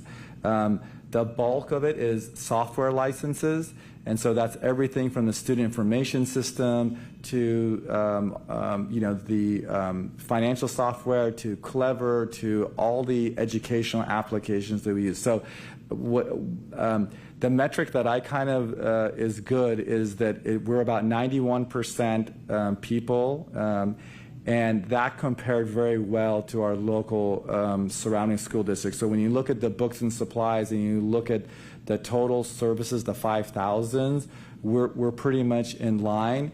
And I think one of the reasons we are so lean on especially books and supplies is actually because of our local donations. So our local donations to our schools and the PTAs, they help with a lot of books and supplies and materials on the restricted side. And so that releases pressure on the unrestricted side. I have another question, and it could just be my math, but it looks like we spent an additional $4 million between the first interim and the second interim. I think it was around slide 6. Did we not? And maybe my math is wrong, but I was doing between the first and the second, I was subtracting, and it looked like we spent an extra $4 million, or an additional $4 million. A couple of things. One, this is a budget, so actuals is different. We'll close the year and we'll see where we are actuals. But when you look at the budget, it's very important to distinguish between restricted and unrestricted. So when this slide here that I have is the unrestricted side. And you can see that we increased revenues 454, we increased expenditures $1 million, and we also increased our contribution by $179,000, right? That's probably towards special education. The net increase from first interim to second interim is $800,000, or 0.35% of our total expenditures. That is an adjustment to the budget. It's not actually what we have spent more yet. We adjusted the budget based on trends that we saw in various areas. When we end the year, we'll actually see, and one of the areas that I pointed out, and for example, if you look at books and supplies, it's about $2.23 million. If you look at the other document, the SACS report that we provided, that will show you the expenditures to date on the line items, and expenditures through January 31st, not today, actually January 31st. And so our job is to say, okay, yes, 6 months left, how much are you going to spend, right, in those areas?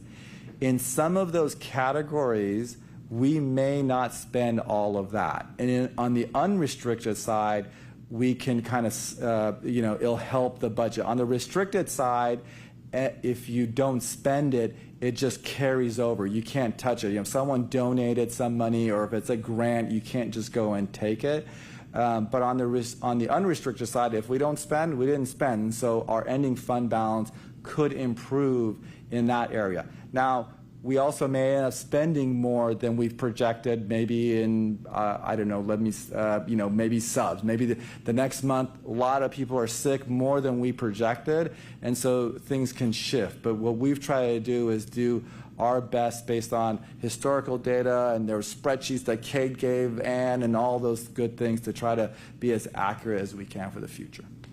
I just have one last question, and that was, we need to clear this budget. You said of $3 million, but you also said we may get a grant of what, $6 million, or?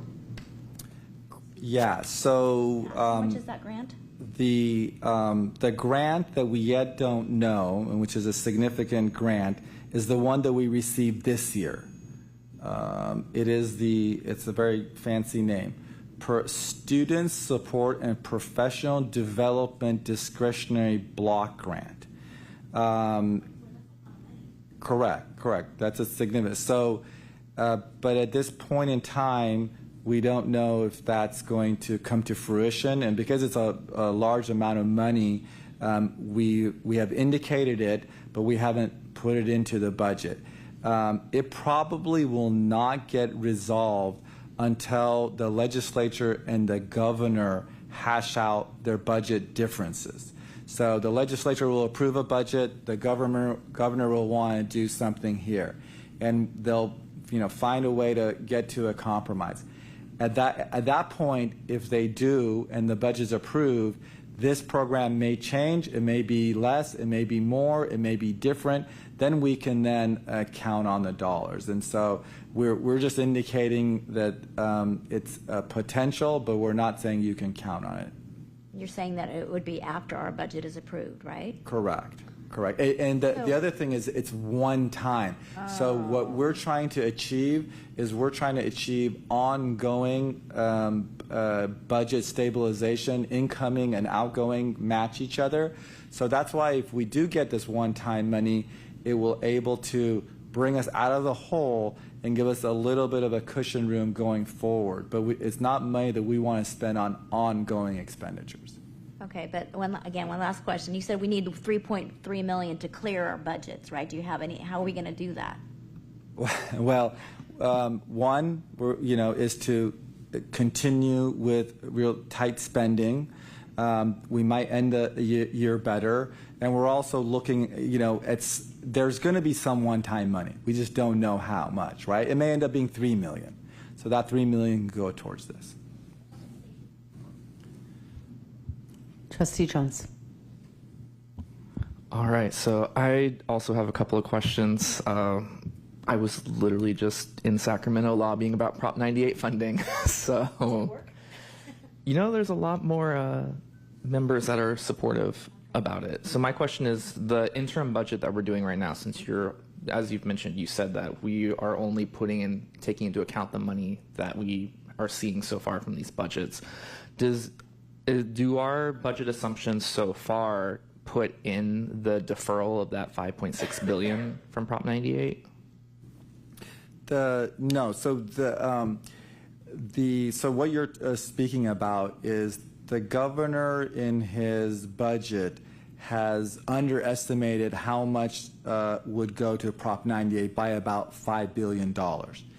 And so, again, this is going through the state, and as you guys are, a lot of people saying, no, you can't short it. You can't short Prop 98 and do a true up later. You got to fund it now.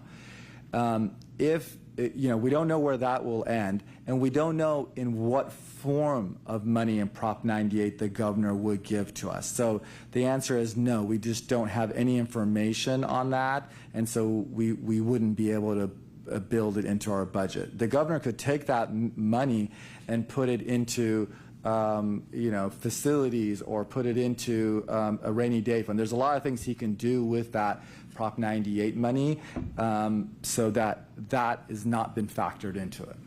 All right, because the reason why I ask is that's $900 per student in ADA, so that'd be about $11.4 million that would be taken from the budget here in Pleasanton.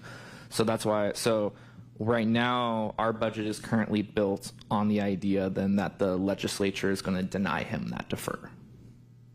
Correct. That's correct. We have not built, because we don't even know, again, that $900 per student can come in a lot of different forms and programs if it came, right?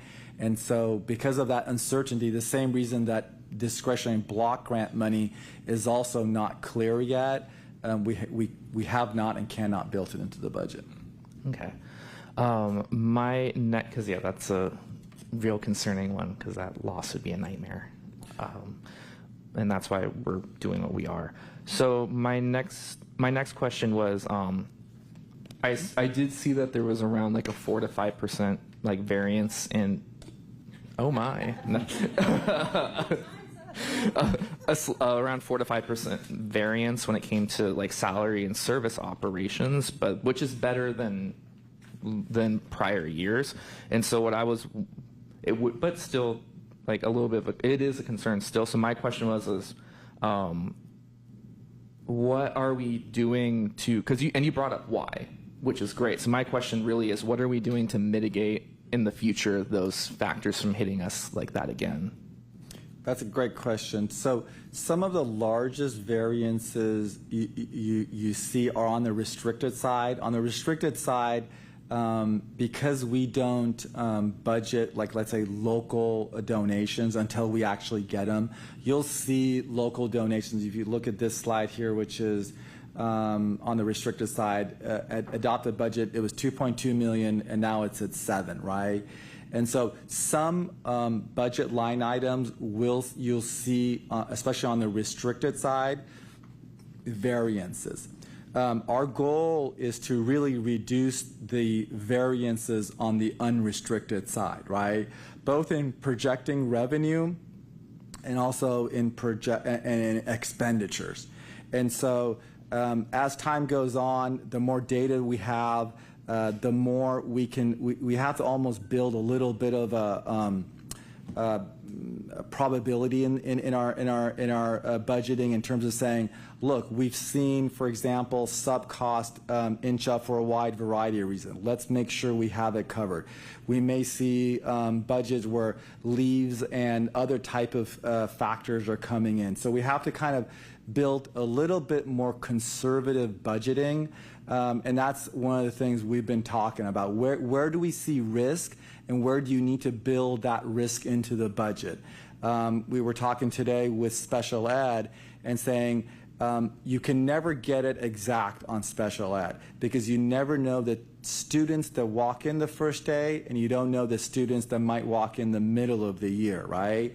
And so we were talking about, well, how do we build a little bit of a factor in the budget to account for these changes that occur, and so they don't become surprises on the budget side.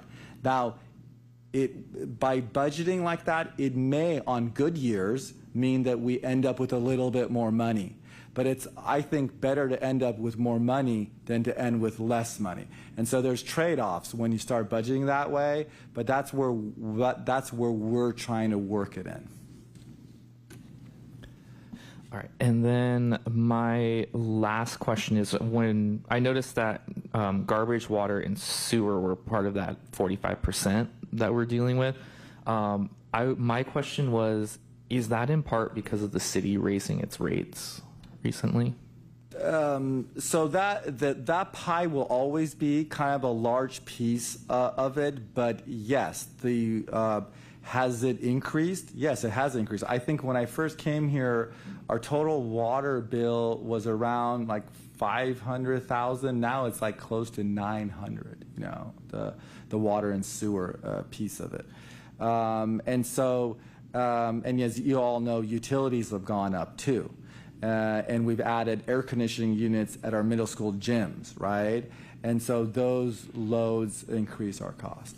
Okay, so we're getting hit both by the state and we're getting hit by the city raising its rates. Awesome. All right, that's what I was curious, because I saw that and I'm like, I don't think the public necessarily realizes that it's not just them and their houses that are getting increased rates from the city. It's also our schools. Yeah, that's covered. If you look at that utilities, if you go back to 2019, we were 2.7 million, just reading off the graph. We're over 5 million now, so almost double. Is there any way that we can look at, with the city, possibly looking at something like almost like a subsidy or like a reduced rate with them, considering what we provide to the city, and we're a big reason why people move to the city? We can always bring them back to the city liaison committee meeting.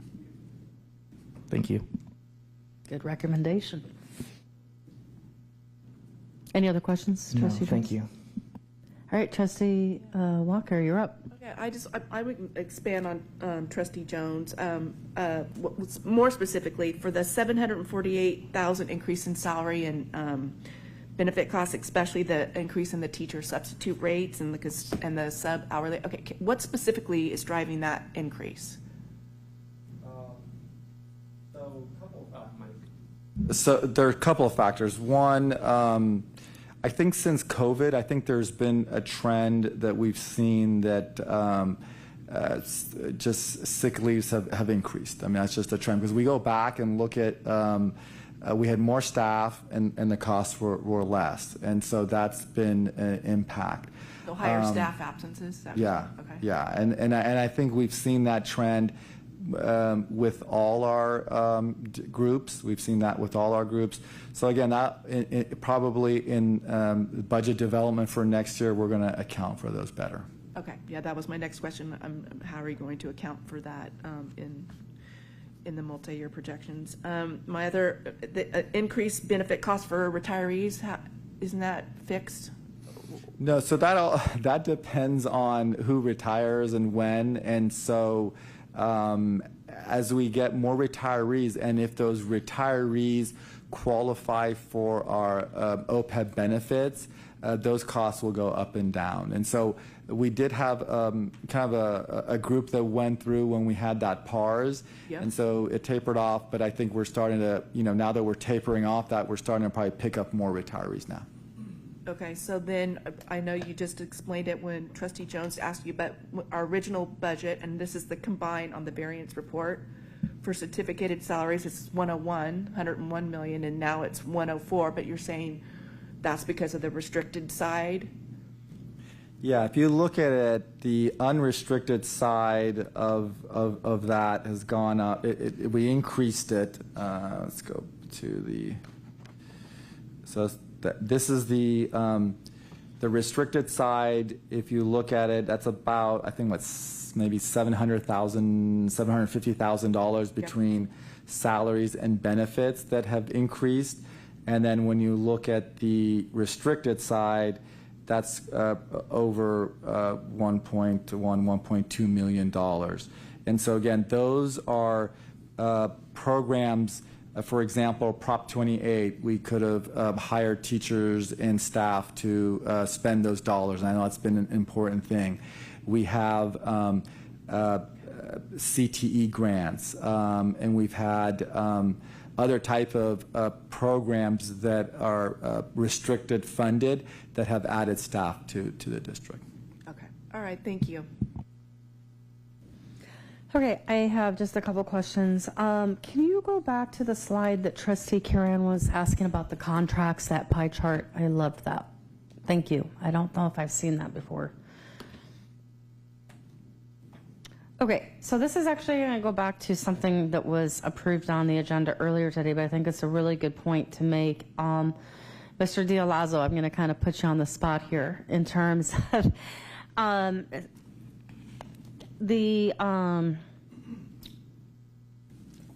consulting services where it's 26.2%. I assume some of that percentage is to the question that I was asking about in regards to consulting services with students where, it was like that significant amount, the NPR, non-public agency funding, or is that in a separate bucket? Because is this including restricted and? No. So let me, before he tries to answer it. I'm sorry, I think I just mixed it up, because that was restricted. This is unrestricted, and I just kind of like interpretation services, translation services, induction program, web hosting, demographics, ed files, athletic trainer, CalPath consultants, linen services, radios, Project Lead the Way. It's all of those things that we do to function as an organization. So let me correct my question. Do you have a similar slide for this for restricted? Or could you later do that? Yes, because, okay, so I will pivot my question because I missed the slide thing where it said unrestricted up top. So I was thinking more of that contract piece. But you know what I'm asking. So my question is, we know that expenditures for special education is exorbitant. And earlier today we approved, I think it was like, I can't remember the total amount, but it was like a lot of money for providing services for, I think it was approximately 3 or 4 students for very specific services that we had to hire contractors to provide those individualized supports for those students. And so that was like an aha for me in terms of the challenge that we have.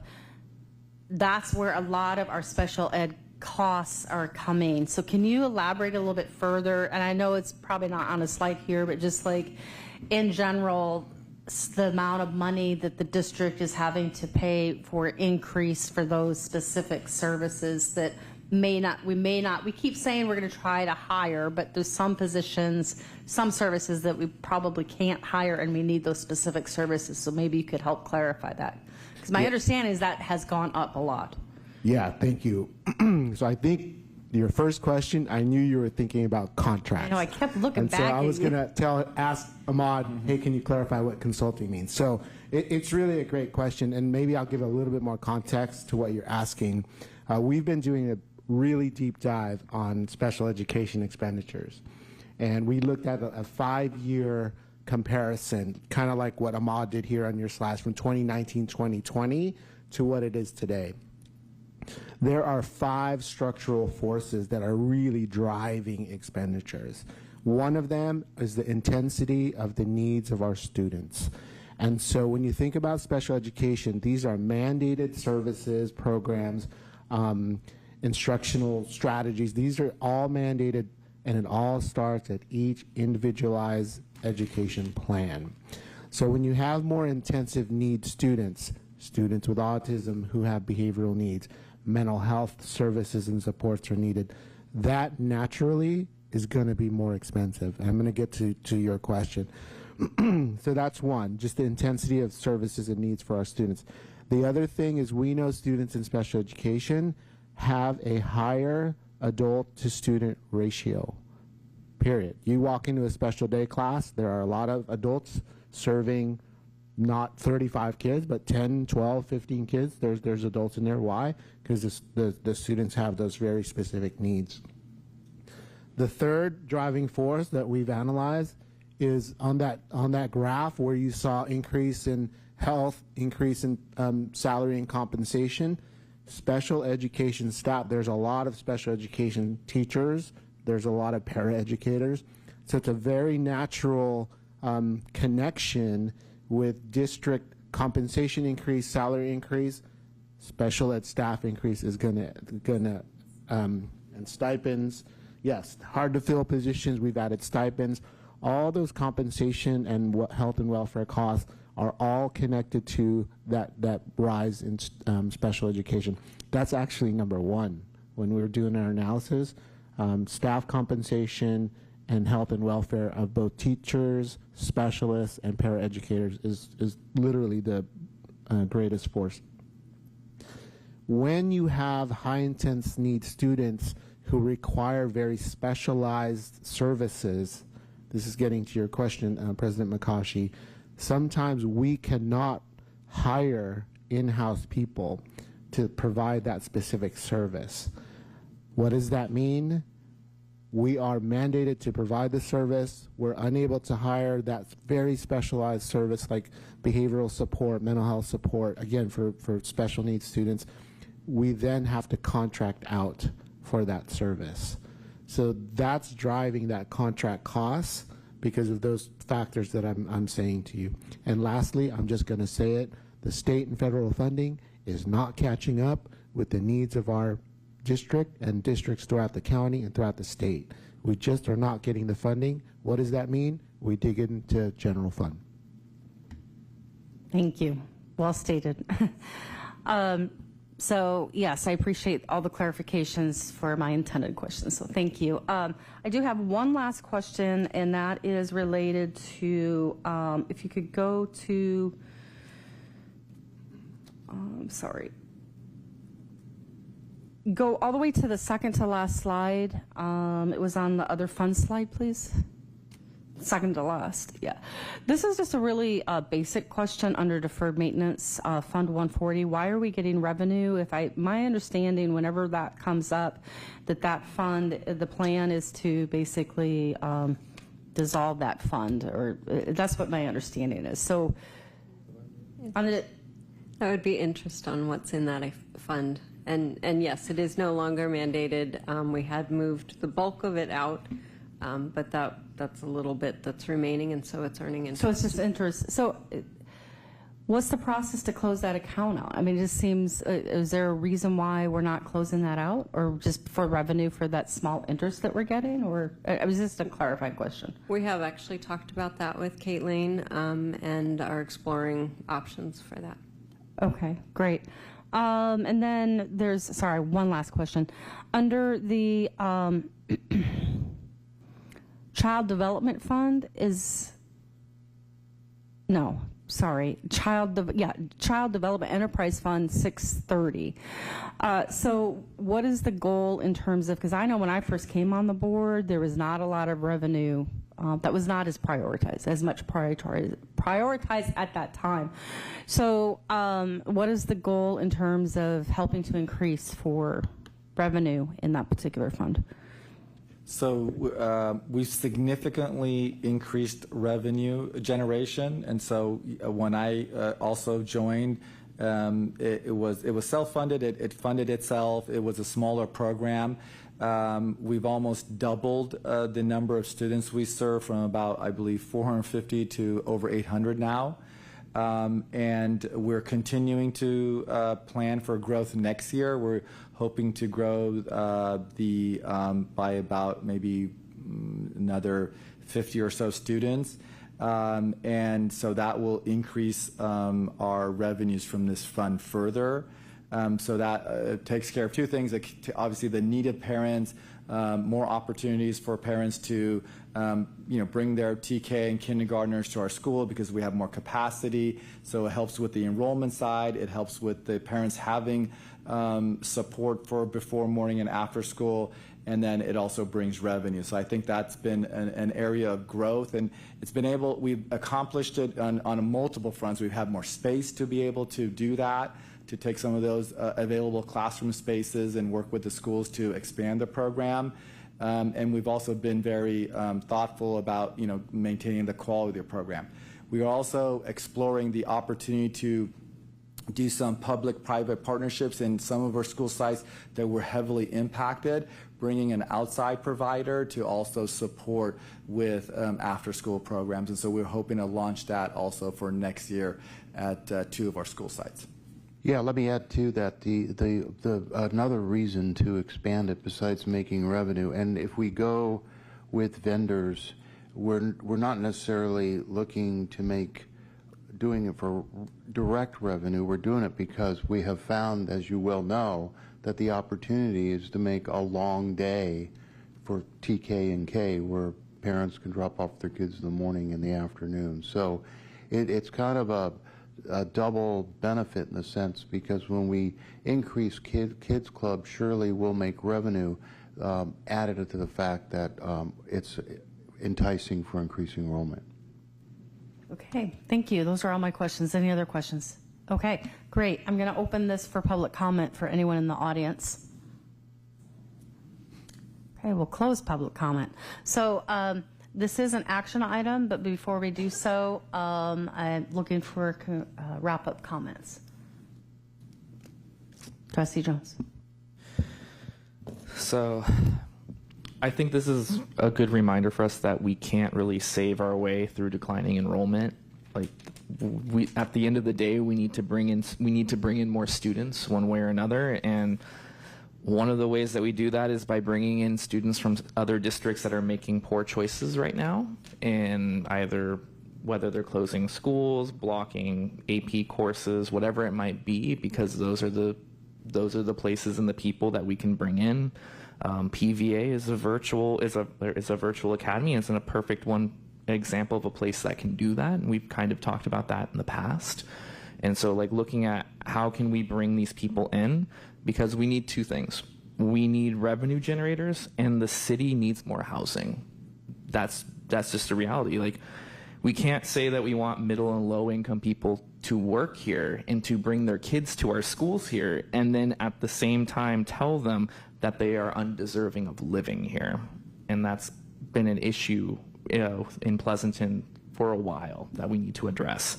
And so unfortunately, the budget will continue to force us to make these cuts which none of us want to do, until we figure out how we want to generate more revenue, how we want to resolve our enrollment issues. And so I just want to remind everyone that we're working on that. We're looking at ways to do so, but at the end of the day, until we do, we're going to keep having to make these cuts that we do not want, and we don't want to be up here making these types of decisions. We're wanting to grow our schools. We want to grow our programs, and so that's what we need help from not just the community, but from even within our district itself to make this possible. I'd like to respond to that, Trustee Jones. So we have been building, and I think I've given it in the updates, the revenue generating dashboard, and we're going to give a robust agenda item on that on March 26th. So looking forward to that.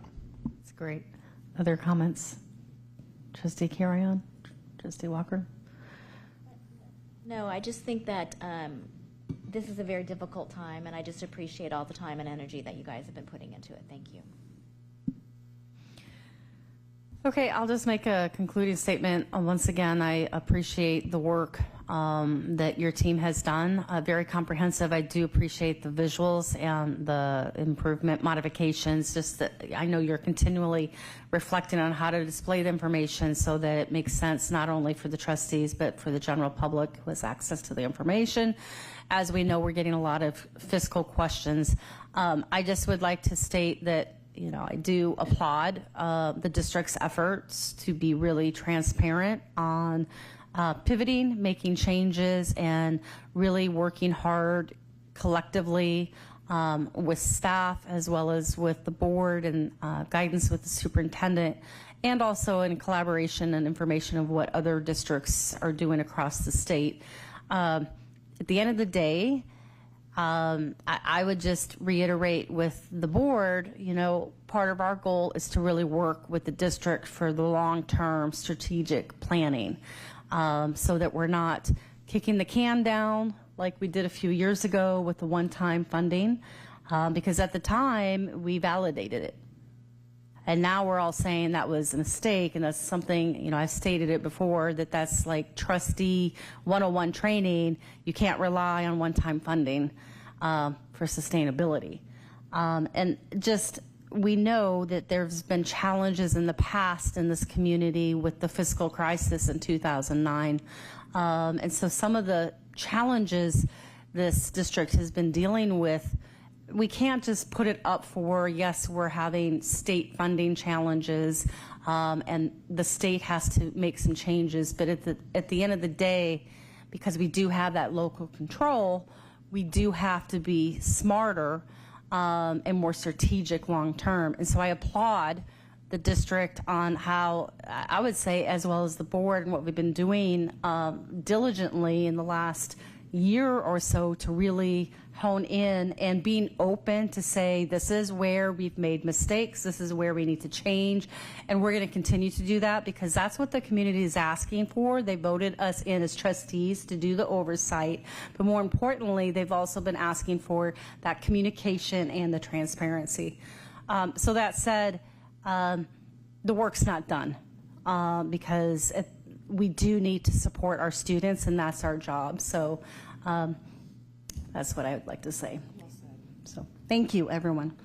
And so with that said, if there's no other comments, then I am looking for a motion and a second to approve the second interim budget. I'll make a motion to approve the second interim budget. I'll second. Okay, so the motion was made by Trustee Carrion and seconded by Trustee Vice President Walker. Looking for a roll call vote today. Aye. Aye. Aye.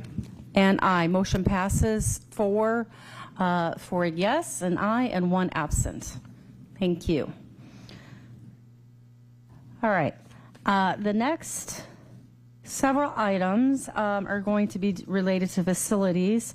So the next item is C, discussion action agreement with Percepta Group LLC for project inspection services for the Education Options Center project. Aaron, you've got the show. All right. So tonight we are here to announce that we're making great and amazing progress on the Education Options project. We are wrapping up on the demolition, which means we're going to get ready for groundbreaking, and that means we need to start putting our team in place. And so our first item up tonight is hiring our project inspector. And the role of the project inspector is to perform daily on-site inspection of the work in place, prepare field reports, and coordinate special inspection. We requested proposals from several firms, and we recommend awarding to Percepta Group. The contract amount is within the board-approved budget, and with that, I'll turn it over for any questions. Okay, questions? Okay, I don't have any questions either. Make a motion to approve? Oh, wait, no Okay. public comment. Oh, sorry. And now I'll open it up for public comment. Anyone? No public comment, seeing none. Close public comment. I'll make a The motion? I'll make a motion to approve. I'll second. Okay, it's been motioned and seconded. We'll go for a roll call vote. Aye. Aye. Aye. And aye. Motion passes. Okay. Go ahead, finish it. Motion passes 4-0, 1 absent. All right. Sorry. Next item, D, discussion action agreement with Earth Systems specific for materials testing and special inspection services for the Education Options Center project. Great. So this one is also for Education Options, as you'd noted, and this is another specialty consultant. This is a consultant that is required by DSA, and this role of this consultant is to perform materials testing, as the name implies. So that's things like testing concrete to make sure it's strong enough and meets the standards, testing steel to make sure it's strong enough and meets the standards, inspecting welds and all those different kinds of things. We did request multiple proposals, and we recommend moving forward with Earth Systems. So if you have any questions, I'm happy to answer them. Questions? Okay. Did the other one open for public comment? Yes. Okay, great. Sorry, just double checking. Public comment? Closing? Comments? I'm really excited to see this project go through and go forward. It's within my trustee district area, so I had friends that graduated from Village. Like I said, it's weird that we'll see the district office being torn down because my mom was a secretary there, but like these kids deserve a fantastic school site just like the rest of our district, and so I'm very excited for both Village, PVA, Independent Study Ed Options to have this facility. So I'm excited to see this go forward. Yeah, we're excited too. Okay, so with that, looking for a motion and a second. I'll move it. Second. Okay, Aye. motion, okay, yes, roll call. Aye. Aye. And aye, motion passes 4-0, 1 absent. Next item is E, discussion action approval of the contract with Evra Construction Incorporated for the TK expansion project at Walnut Grove Elementary. All right, so our TK program continues to move along well. We completed the design and received a permit from DSA. And on February 3rd, that we received 12 bids, and that's an extraordinary number of bids. Normally, we would get 3 to 4 on a good day. 12 is extraordinary, which means that we got the best pricing possible. The current scope of this project includes converting 4 upper grade classrooms into 2 TK classrooms, constructing 2 new TK classrooms, building a playground, and making improvements to the pickup drop-off loop. As a reminder, both these classrooms can be used for both K and TK, so they're interchangeable. The site currently has 3 KTK classrooms with restrooms, and when we add those to the new TK classrooms, we would have 7. We recognize that's too many classrooms. And so we are recommending tonight that you award this contract because we got 12 bids. This is the best price we're going to get. And then what we want to do is we want to remove some scope from that contract. And the scope that we want to remove is the conversion of the 4 classrooms to 2. And that's going to save us some money. We're still estimating what that savings will look like. But it allowed this project to continue forward. We've reviewed this change with the site. The site has blessed it. And with that, we're excited to move forward. So if you have any questions, I'm happy to answer them. Questions? Yes, Trustee Carrion. So I'm looking at the bidding page, and it looks like this was the company with the lowest bid. Is it? Yes. Do you always have to go with the lowest bid? When there's multiple types of delivery methods, some are value-based selection. So when we do the design build projects in the lease bank, we get to choose based on price and qualifications. When we use a design bid build delivery method, we choose based on price alone.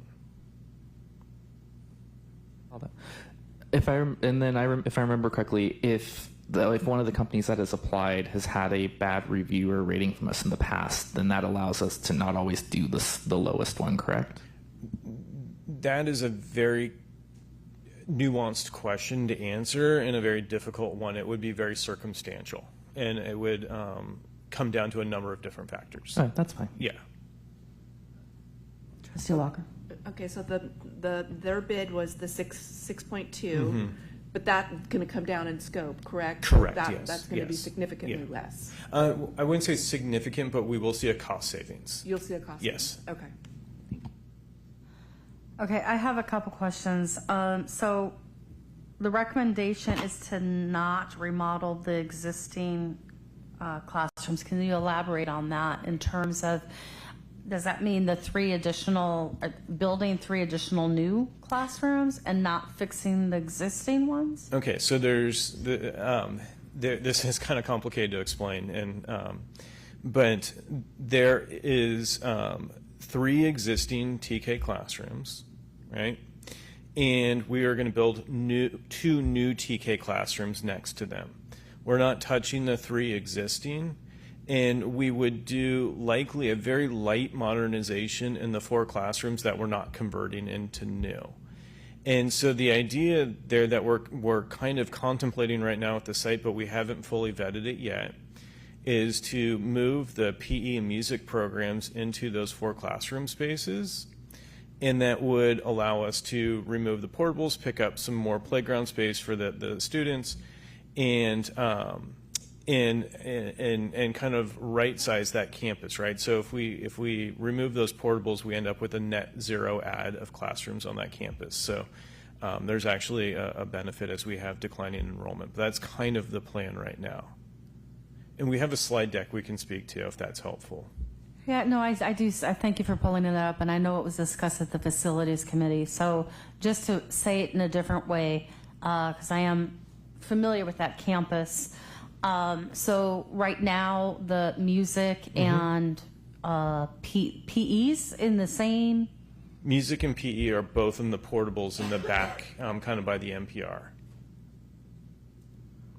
Or is it art? It might be. I thought it was just, it used to be like a multi-purpose art room, but they don't have really art there anymore. It's just art and music, correct? There's two portables. Yeah. I'm not sure exactly what they're using it for. Bill, do you know what they're using it for? Well, Bill can come to the podium. You've got to come to the podium if you want to answer. Is it music? I'm pretty sure it used to be art, and then they didn't have. So, I know music's there. Yeah, that's why I was confused when you were saying PE, because I don't remember PE being in that room. Bill, Okay. welcome. Hi, Bill Foley. Yes. Kind of representing Welcome Walnut to the Grove at the presentation. moment. Currently, out in the portables is music and a PE area that we use during inclement weather. The art facility that used to be in there for the kids has been moved into another classroom. Okay. That's actually closer to the existing classrooms. Also, if I could just take a moment, I'm on the committee, the site committee for this TK expansion at Walnut, at Walnut Grove. Everybody's behind it at the school. Aaron talked about not converting 2 classrooms into TK rooms. And the teachers like the idea of being able to bring the music program in there, PE closer to the central part of the campus. And understand that with the 2 new building classrooms that we're putting in would take care of the projected needs of our TK and or our TK program and kindergarten, depending on the growth of either program. So it is supported. So. Okay, thank you for that clarification, Bill Foley. So go ahead and have a seat again, and thank you, Aaron, for being so gracious to allow, Bill, who is very involved with Walnut Grove, to help give some clarification. We have a site plan on the screen there, if that's at all helpful.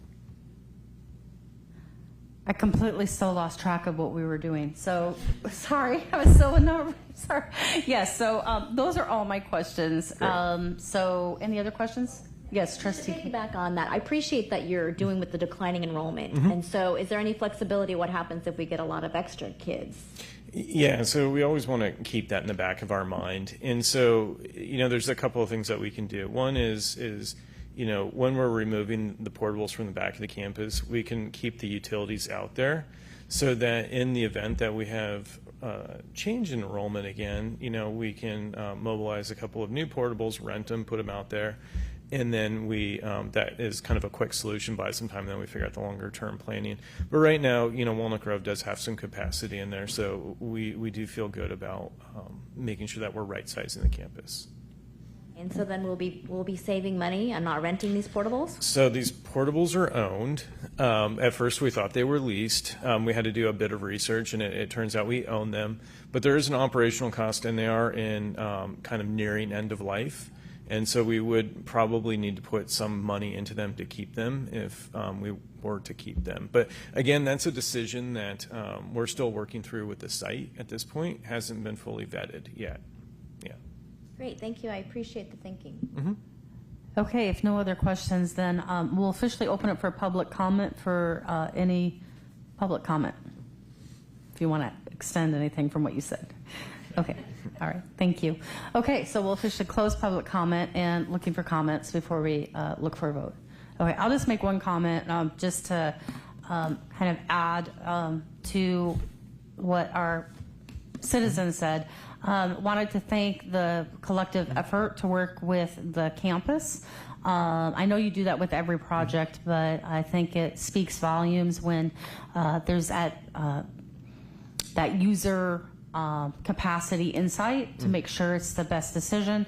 I do like when being presented with information that making and pivoting, making adjustments, because that has been a general question and concern I've had with the TK development and K improvements that have been with the district in doing this for quite some time.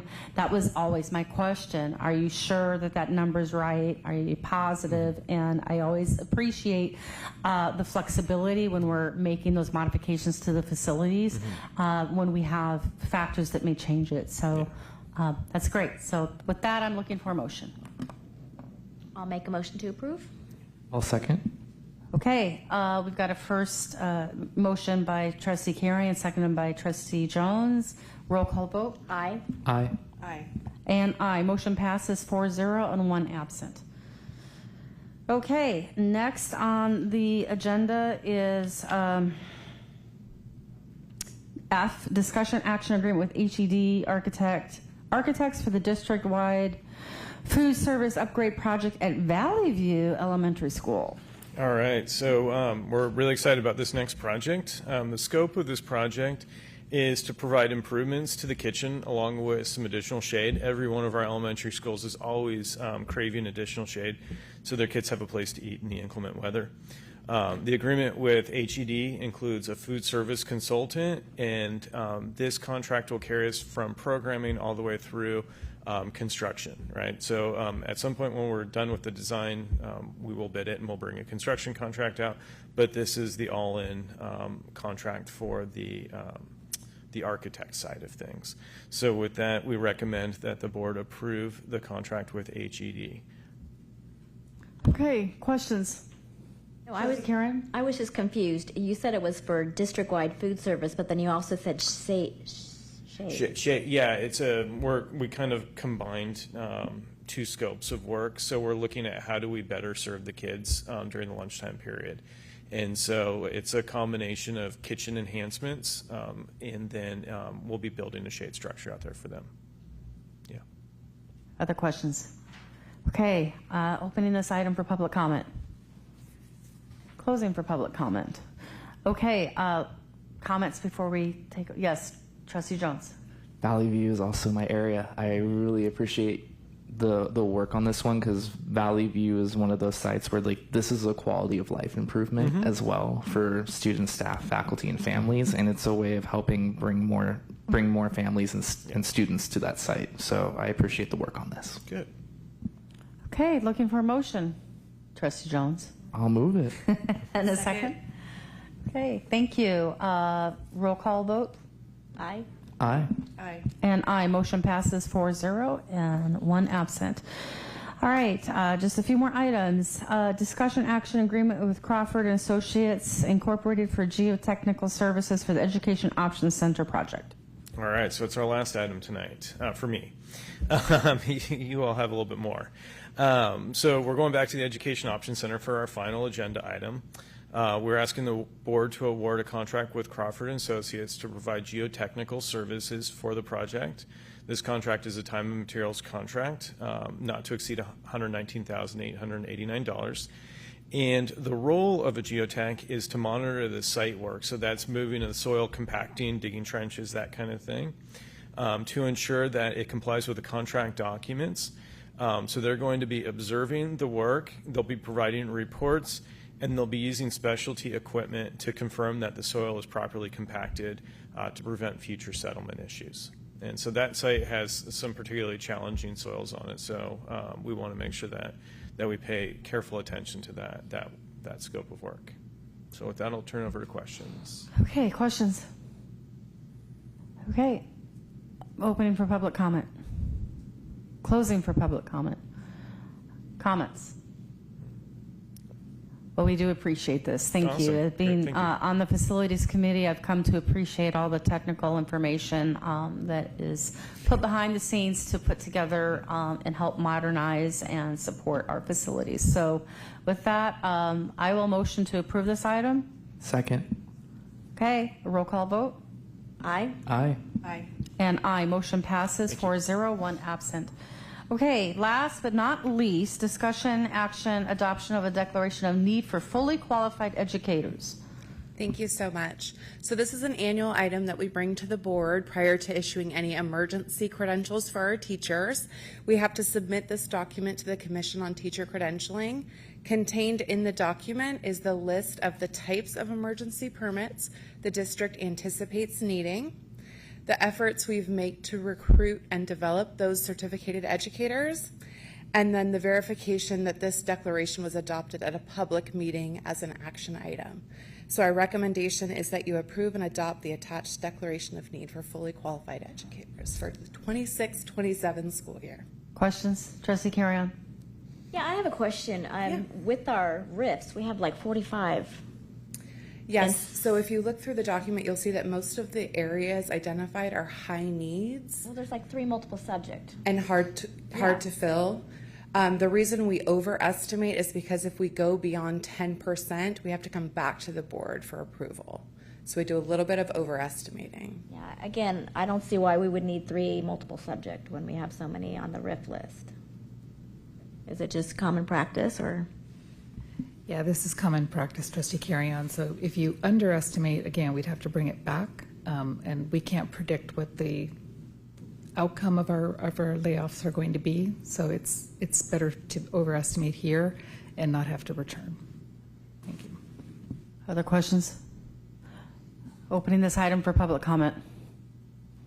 Seeing none, concluding comments before we take a motion. I'll just make a comment. I had an opportunity to talk to Alameda County representative who was talking about how changes at the county, they're working really hard to change the emergency certification.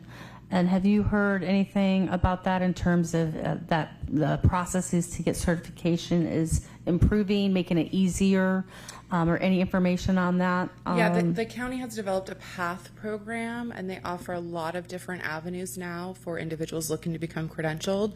So a lot of the information we share in our monthly HR newsletter covers those opportunities, but they have para programs where they recruit and hire paras to work in the districts. They train them, and then from that they train the paras to become credentialed teachers.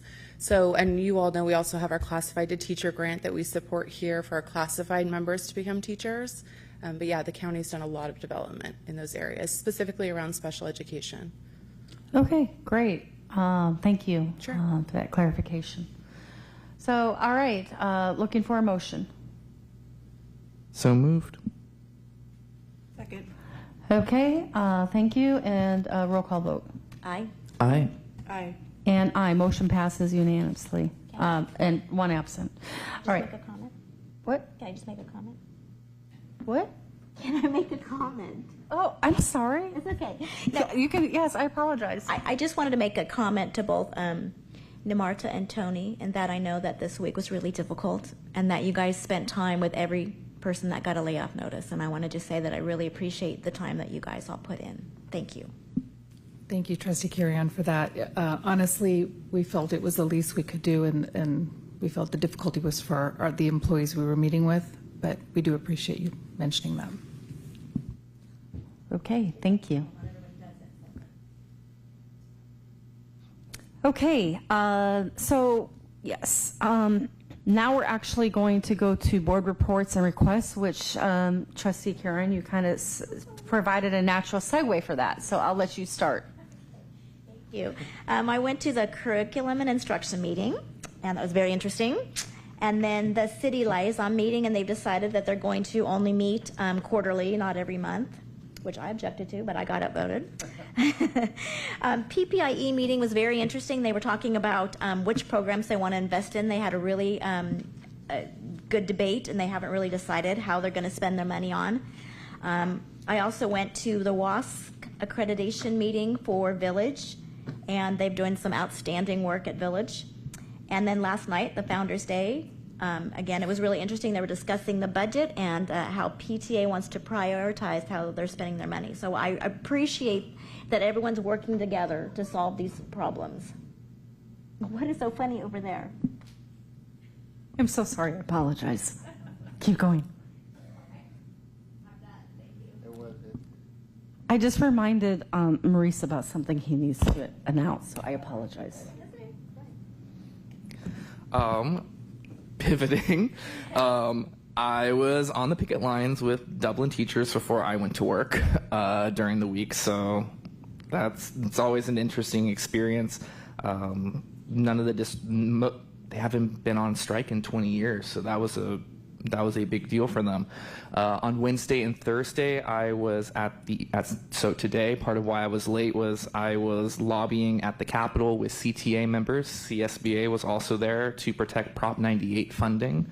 Like I said, $900 per student being lost would be devastating, and it's an illegal move constitutionally because it comes from the voters. So this is unacceptable. So we met with RBK, Liz Ortega, we met with Rhodesia Ransom, Aisha Wahab, and we also met with Jerry McNerney, so all the people in our area, and they were all very sympathetic, and they were willing to hear us out and talk about it and support our need of protecting those types of funds and seeing what they can do once we talk about that budget.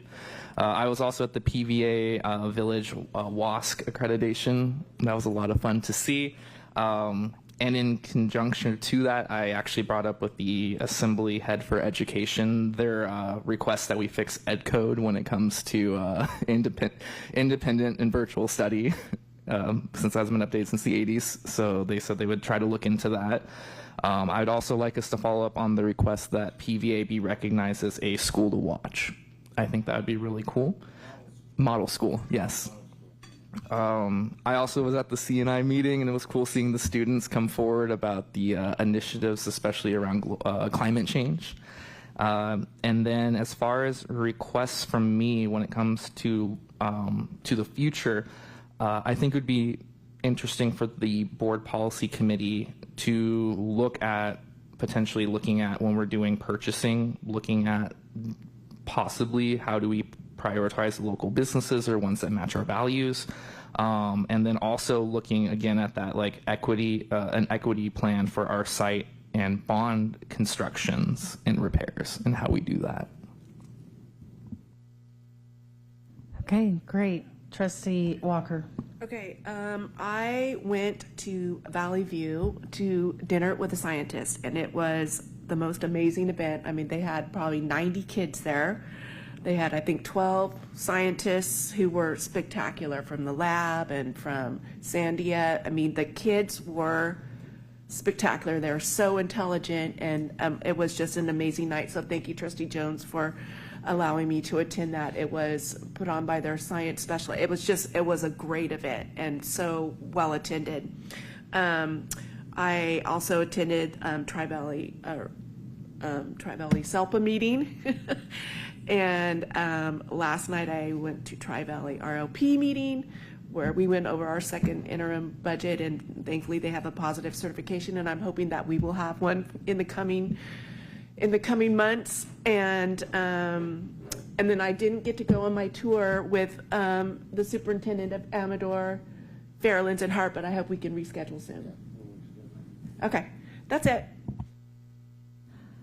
Okay, a couple items. I wanted to thank the board for and staff for the time that we met last week for a special closed session in terms of working together collectively, and just the time and effort